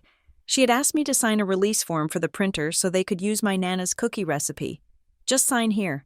L. It's for the book. I had signed a stack of papers. The recipe release. The card. She had slipped the power of attorney into the stack. I had signed my own death warrant while eating a tuna sandwich in her kitchen. I felt the blood drain from my face. If this document held up, if this signature was real, then everything Trent did, everything Marla did, was legal. They had my permission. They had tricked me into giving them the matches. I sat alone in the darkening room, the light of the laptop screen casting long, ghostly shadows on the brick wall, and for the first time since the fire, I didn't know if I could win. I stared at the screen in Simone Hart's office, the PDF glowing like a radioactive isotope, my signature, bold and heavy with the specific pressure I used when I was in a hurry, stared back at me. It is real, I said. My voice was hollow. scraped out. "That is my signature. I signed it." Simone did not panic. She sat behind her mahogany desk, her fingers steepled, looking at the document with the clinical detachment of a surgeon examining a tumor. "The signature is authentic," Simone acknowledged. "But look at the document itself. Ellie, the header is misaligned. The font on the body text is slightly different from the font on the signature block. And see here? The page number at the bottom says page 1 of 1, but there is a faint artifact line at the top, like it was photocopied from a larger stack." She leaned forward. "This is what we call fraud in the execution. They took a signature page from something else, maybe a legitimate document, maybe a trivial one, and attached it to this power of attorney. Or they slipped this page into a stack of other papers and relied on your trust to get you to sign it without reading." "The recipe book," I whispered. The memory washed over me, cold and sickly. She was making a family recipe book for Christmas. She had a stack of release forms for the printer. She was rushing me. "Just sign here. Elle, the oven is on." I signed 5 or 6 pages in a row. I felt the bile rise in my throat. I had been eating a tuna sandwich. I had been drinking her iced tea.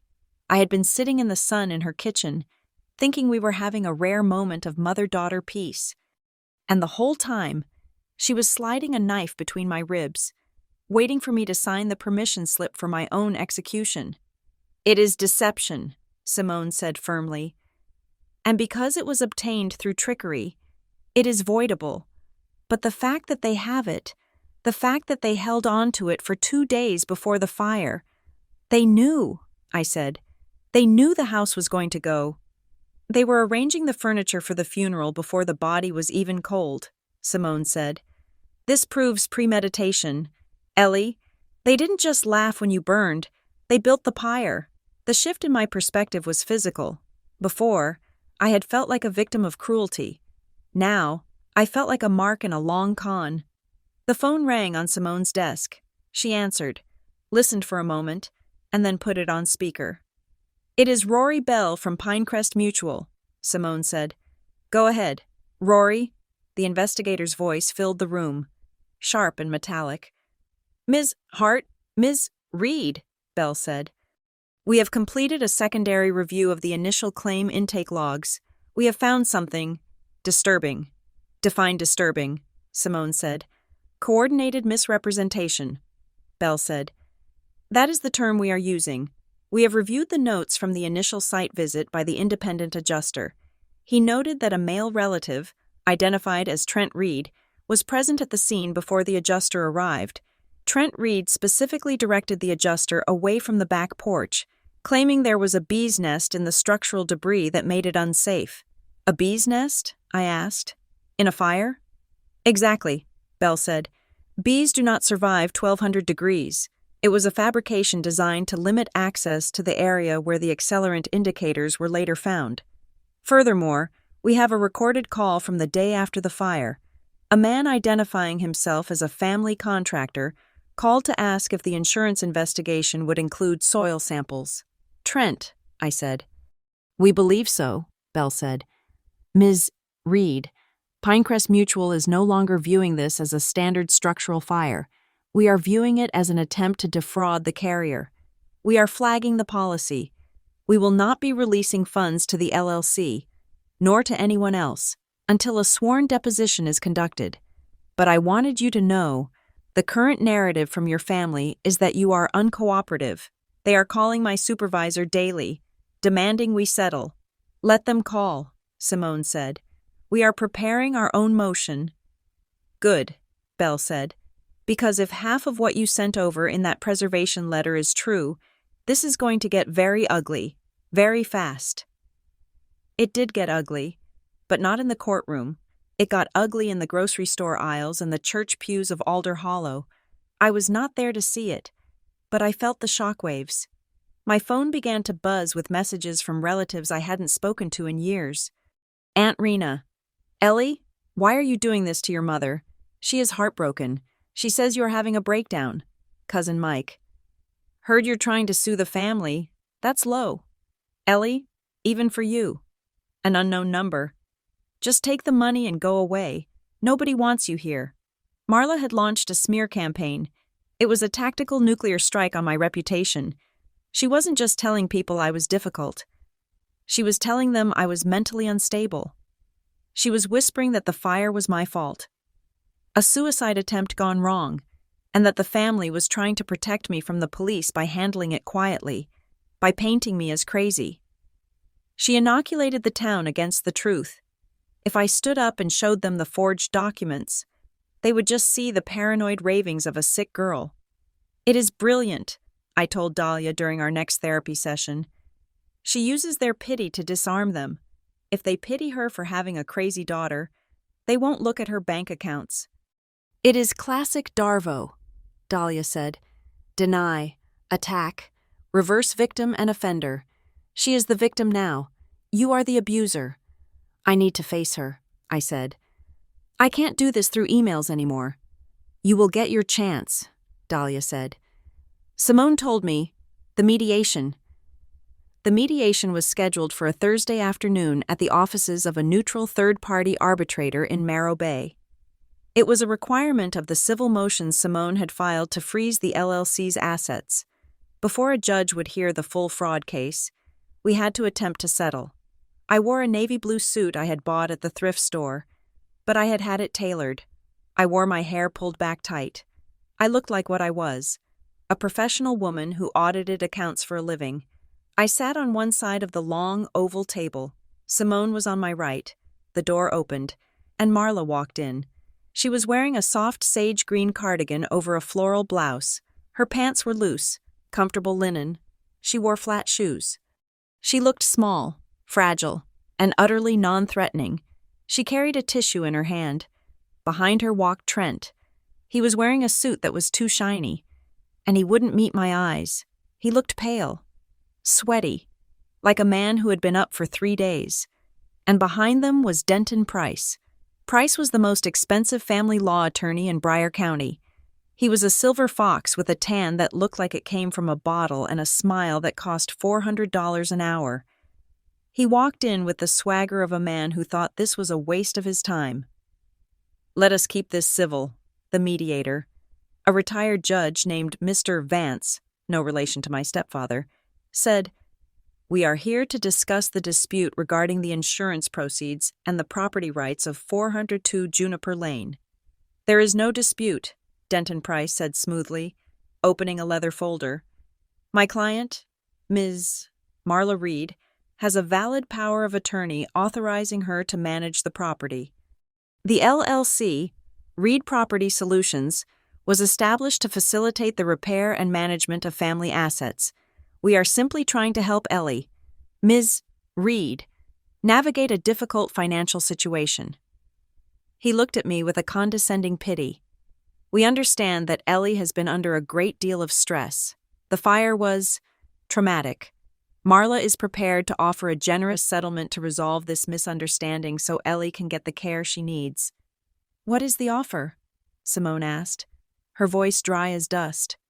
Marla looked at me, her eyes filled with tears on command. "Ellie, baby," she said, her voice trembling. "I just want you to be safe. I can't have you running around the city, living in squalor. We want to give you $25,000, cash, from the estate.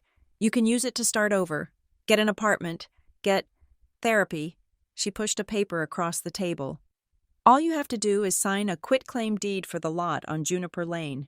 Let us handle the mess. Let Trent handle the developers. You don't need that burden. $25,000. The lot alone was worth $80,000. The insurance payout for the structure was capped at $200,000. They were offering me 10% of my own life to go away." "No," I said. Marla blinked. A tear actually fell down her cheek. "Ellie, please, be reasonable. You have nothing." "I have the truth," I said. "The truth?" Denton Price chuckled. "Ms. Reed, the truth is that you have no home, no assets, and a history of instability. If we go to court, that will all come out. Do you really want your medical history read into the public record?" It was the threat from the voicemail again. I looked at Denton Price. "Mr. Price, are you aware that your client forged my signature on the power of attorney? Price didn't flinch. That is a serious accusation. My client assures me the document was signed in her presence on October 12th. It was, I said. But it was presented as a release form for a recipe book. That is fraud in the inducement. Prove it, Price said, leaning back. I don't have to prove the intent just yet, I said. I just have to prove the pattern. I reached into my bag. I pulled out a folder. I didn't slide it.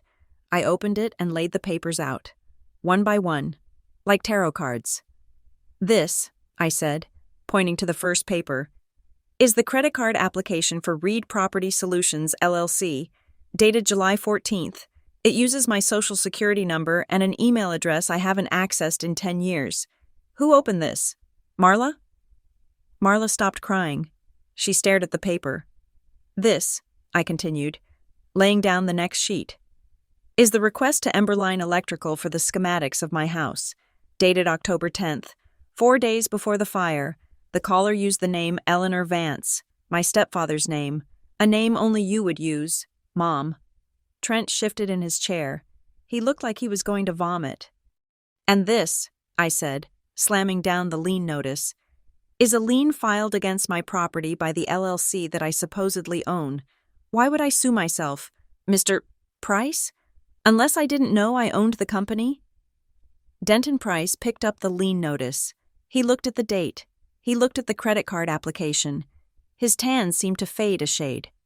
Marla, Price said, his voice losing its smooth polish. You told me the LLC was a joint venture Ellie agreed to in August. She did, Marla snapped, her soft voice hardening into something jagged. She forgets things. She is sick. I am not sick, I said, and I am not finished. I put the USB drive on the table. This is video footage from the stop-go on Route 9, I said. 2 a.m. on the night of the fire. It shows you, Mom, buying a red Bic lighter, and you, Trent, buying work gloves, 1 hour before my house burned down. The room went dead silent. The hum of the air conditioner sounded like a jet engine. Marla stared at the drive. Her face wasn't sad anymore. It was contorted with a rage so pure it looked painful. You ungrateful little bitch, she hissed. Marla, Price barked, holding up a hand. I gave you life, Marla screamed. Standing up, the chair scraped violently against the floor. I gave you everything, and you squandered it. You sat in that ugly little house with your cheap furniture and pretended you were better than us. You were never meant to keep that place. The words hung in the air. You were never meant to keep that place. Sit down, Price said. His voice was cold now. He wasn't her advocate anymore. He was a man realizing he was standing in the blast radius of a felony. You admit it, I said quietly. It wasn't about the fire. You decided a long time ago that my house was yours to sell. It is family land, Marla yelled. It belongs to the family. Gordon had a deal. A real deal. Millions, Ellie. And you were going to ruin it because you wanted to play independent woman? You are nothing without me. I am the owner of 402 Juniper Lane, I said. And I am the victim of identity theft. And you are done. I looked at Denton Price. Mr. Price, I suggest you review your ethical obligations regarding the subornation of perjury before you file any more motions for this woman. Price closed his folder. He didn't look at Marla. He looked at Simone. We need a recess, Price said. No recess, Simone said. We are leaving. We will see you in court. And Mr. Price, we are sending copies of these exhibits to the district attorney. We stood up. Marla was shaking, but not from grief. She looked at me with eyes that were black holes. You will regret this, she whispered. You have no idea what you have done. I know exactly what I have done, I said. I stopped covering for you. We walked out of the building. The adrenaline was crashing, leaving my hands shaking. She admitted it, Simone said, checking her notes. You were never meant to keep that place. That goes to motive. And Price knows he's cooked. He's going to withdraw. No lawyer touches a client who screams about millions in a mediation for a $20,000 settlement. What happens now? I asked. Now they panic, Simone said. Rats do stupid things when you turn on the lights. She was right. That night, at 11 o'clock, my phone rang. It was a number I didn't know. Area code 570. Alder Hollow. Hello? Ms. Reed? This is Carl at You Store It on Industrial Drive. My storage unit. The one I had rented 3 years ago to store some old furniture and boxes I didn't have room for in the bungalow. I had almost forgotten about it. Yes? Ms. Reed, I am getting a tamper alert on your unit. Unit 404. And I'm looking at the monitor. There is a guy with bolt cutters trying to get the hasp off. My heart stopped. Call the police, I said. I already did, Carl said. They are 5 minutes out, but I thought you should know. He is shouting your name. My name? Yeah. He is hitting the door and yelling, Where are they? Ellie? Where are the papers? Trent. He was looking for the originals. He thought I had hidden the evidence. Maybe the other recipe book pages, or old tax returns, in the storage unit. He was desperate. Marla must have terrified him after the mediation. Go find the papers. Trent, fix this. Can you send me the video? I asked. Please, Carl, it is evidence in a lawsuit. I can export it, Carl said. Hang on. The cops are pulling up. I heard the sirens in the background through the phone. I heard shouting. Police, drop the cutters. Then the line went dead. 5 minutes later, an email arrived from Carl. I clicked the video file. It was grainy night vision footage. Trent was wearing the same hoodie he wore at the convenience store. He looked manic. He was swinging the bolt cutters at the lock on my storage unit, screaming into the metal door. Where is it? You stupid bitch! Where is it? Then, the blue lights flashed against the wall. Trent froze.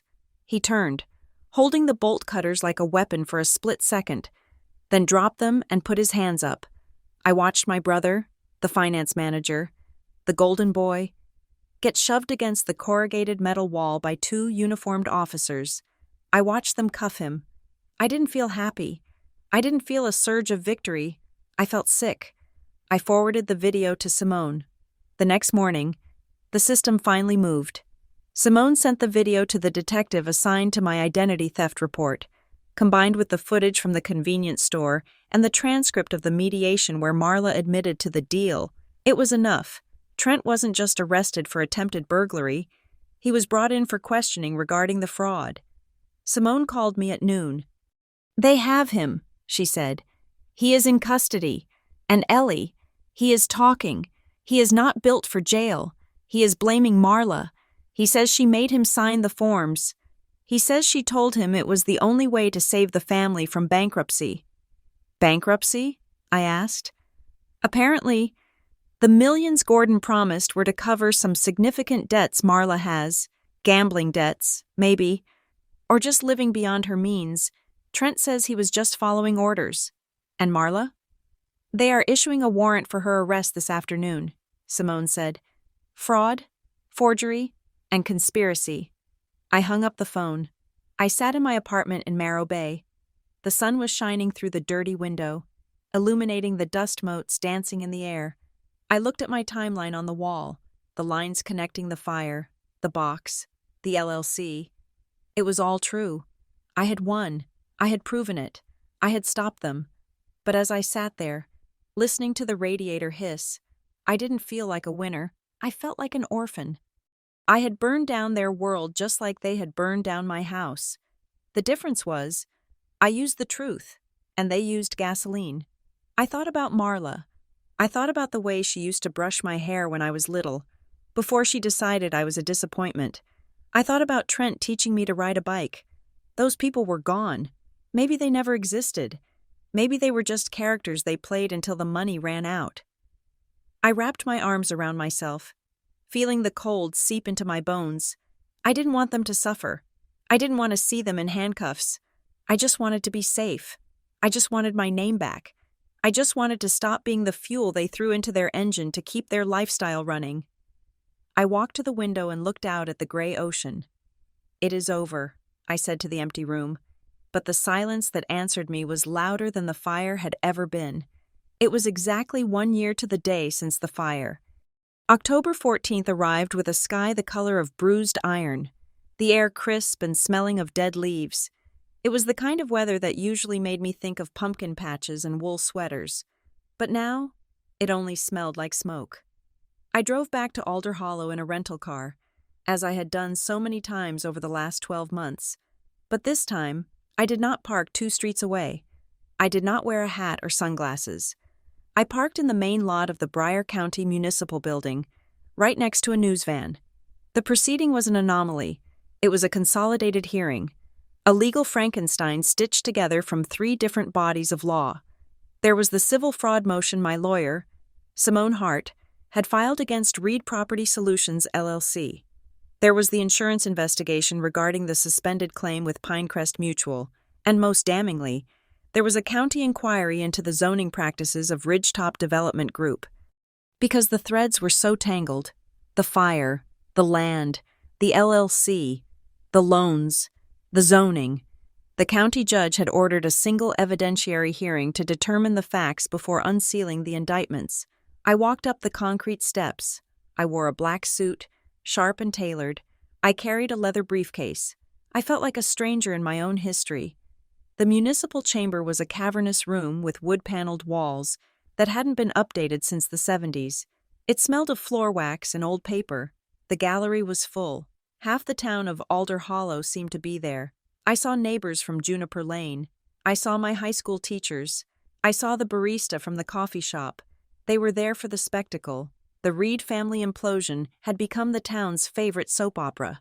I took my seat at the plaintiff's table next to Simone. Her presence was a stone wall against the tide of whispers that followed me down the aisle. "Look at her," I heard a woman whisper behind me. "She looks so cold."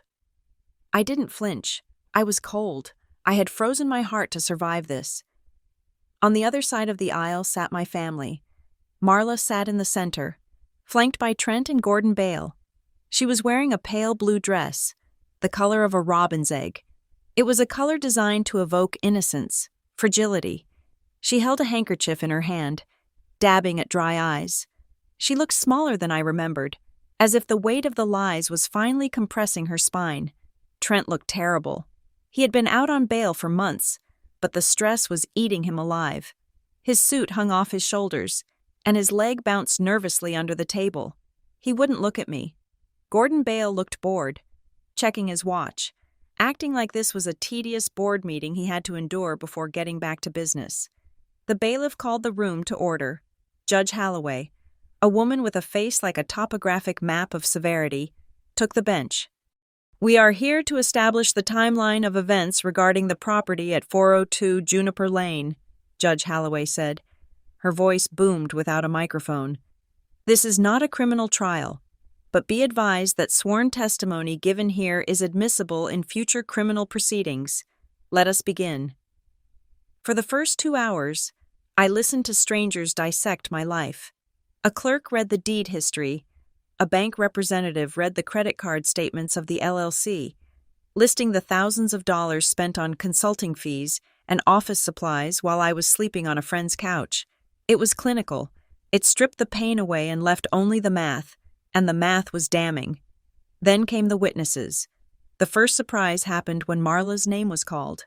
Her attorney, Denton Price, stood up, but he did not call Marla to the stand. "Your Honor," Price said, his voice tight. He adjusted his tie.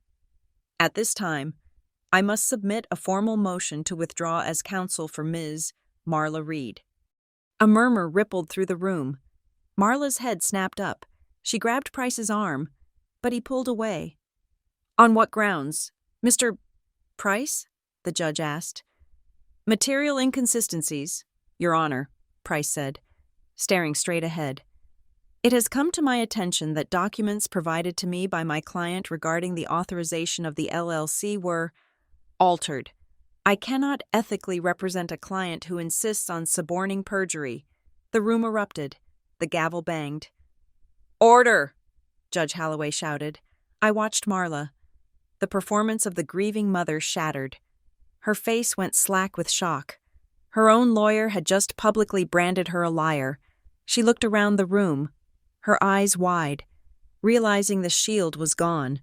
Price gathered his briefcase and walked out. He didn't look back. Marla was left alone at the table, exposed. Next up was Rory Bell, the investigator from Pinecrest Mutual. She walked to the stand with a thick binder. Simone guided her through the testimony. Ms. Bell, Simone asked, can you describe the communications your office received regarding the payout for the fire at Juniper Lane? Yes, Bell said into the microphone. Between October 15th and October 20th of last year, we received 5 distinct phone calls. The caller identified herself as Ellie Reed. Was it Ellie Reed? Simone asked. No, Bell said.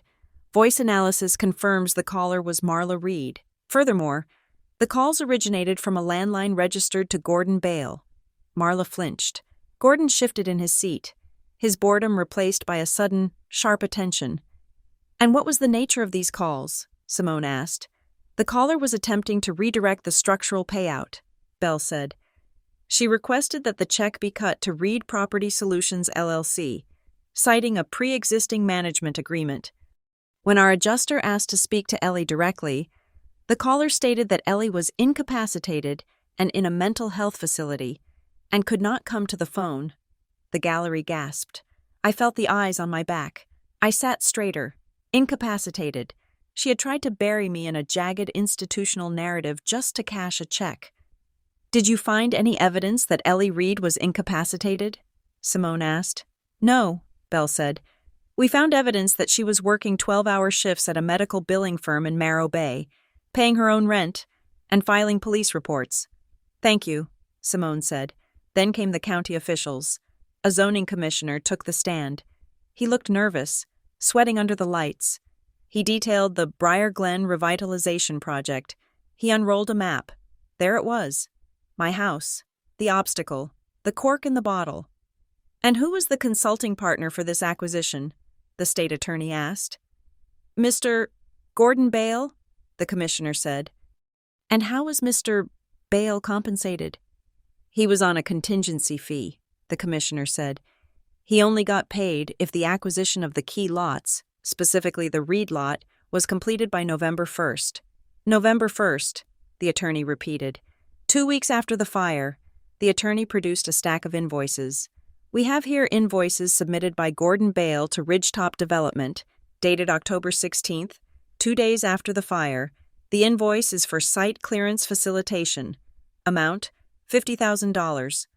Gordon Bale stood up. This is preposterous, he shouted. That was for administrative work. Sit down, Mr. Bale, the judge roared. Site clearance, the attorney said dryly. An interesting choice of words for a house that had just burned to the ground. The net was tightening. I could feel it. The air in the room was heavy with the weight of the truth. It wasn't just a family dispute anymore. It was a conspiracy. Then, they called Trent. My brother walked to the stand like a man walking to the gallows. He took the oath in a mumble. The state attorney looked at him. Mr. Reed, he said, we have video footage of you attempting to break into a storage unit rented by your sister. We have video footage of you buying gloves the night of the fire. We have your signature on the LLC documents. Trent licked his lips. He looked at Marla. She was staring at him, her eyes hard, willing him to be silent. Whose idea was the LLC? The attorney asked. Trent looked at the judge. He looked at me. Then he looked at Marla. It was hers, Trent said. His voice was a croak. Liar, Marla shrieked from the table. You needed the money. You have gambling debts. I have debts because you took out loans in my name too, Trent shouted back. The dam breaking. He pointed a shaking finger at our mother. She told me it was the only way. She said Ellie was going to ruin everything. She said Ellie was selfish and holding the family back. She made me sign the papers. She said if I didn't help her, she would tell my wife about the other things. You are a weak, pathetic little boy, Marla yelled. Standing up, Her face was twisted into a mask of pure venom. "I did everything for you. I kept this family afloat while she played the victim." "You burned her house, Mom!" Trent screamed. The sound echoed off the wood paneling. "You stood there and watched it burn, and you checked your watch." The silence that followed was absolute. It was the sound of a family tree snapping in half. Marla froze. She realized what he had said. She realized the room was full of witnesses. She slowly sank back into her chair, her face draining of color. Judge Holloway looked at them with profound disgust. "The bailiff will ensure the defendants remain seated." Then, Simone touched my arm. "Ellie," she said softly, "it is your turn." I walked to the stand. My legs felt heavy, but my hands were steady. I placed my hand on the Bible. I swore to tell the truth. I sat down. The microphone was cold against my chin. Simone stood in front of me. She didn't use her lawyer voice. She used her human voice. "Ellie," she said, "you have heard the testimony. You have seen the documents. I have one question for you." She gestured to the table where my mother and brother sat, two people who looked like strangers. "Do you believe your family intentionally set fire to your home on the night of October 14th? The room held its breath. This was the moment. The victim impact statement. The accusation. I looked at Marla. She wasn't looking at me. She was looking at her hands, twisting the handkerchief until her knuckles were white. I looked at Trent. He was weeping, his head in his hands. I thought about the smell of smoke. I thought about the cold pavement under my bare feet. I thought about the laughter on the phone. I leaned into the microphone. "I do not know who lit the match," I said. My voice was clear, ringing through the chamber. "I was asleep. I didn't see it start." I paused. "But I know who bought the lighter," I said. "I know who bought the gloves. I know who forged my name on the insurance forms before the smoke had even cleared. And I know who laughed when I called for help." I looked directly at Marla. She finally looked up. Her eyes filled with a terrified pleading I had never seen before. "A fire is just chemistry," I said. "It is heat and fuel. What happened to me wasn't just a fire. It was an erasure. They didn't just want to burn the house. They wanted to burn me. They wanted to turn my life into cash and use my name to cover the receipt. So yes, I believe they did it, because they had already burned everything else that mattered." I sat back. "Thank you, Ms. Reed," Simone said. I was about to step down when a man in the back of the room stood up. "Your Honor?" a deep voice boomed. It was Inspector Nolan Greer. He was in his full-dress uniform. He walked down the aisle, holding a file. "Inspector Greer," the judge said, "this is irregular. I apologize." "Your Honor," Greer said, "but the state lab has just released the final forensic report on the debris samples from 402 Juniper Lane. I felt it was necessary to enter it into the record immediately, given the testimony we just heard." "Proceed," the judge said. Greer handed the file to the bailiff, who handed it to the judge. "The samples taken from the rear porch," Greer said, his voice carrying without a mic. "Tested positive for a specific accelerant, a medium petroleum distillate." He turned and looked at Marla. "Specifically," Greer said, "it was a commercial-grade charcoal lighter fluid, the same chemical composition found in the brand of fluid sold at the stop-go on Route 9. Marla made a sound like a balloon deflating.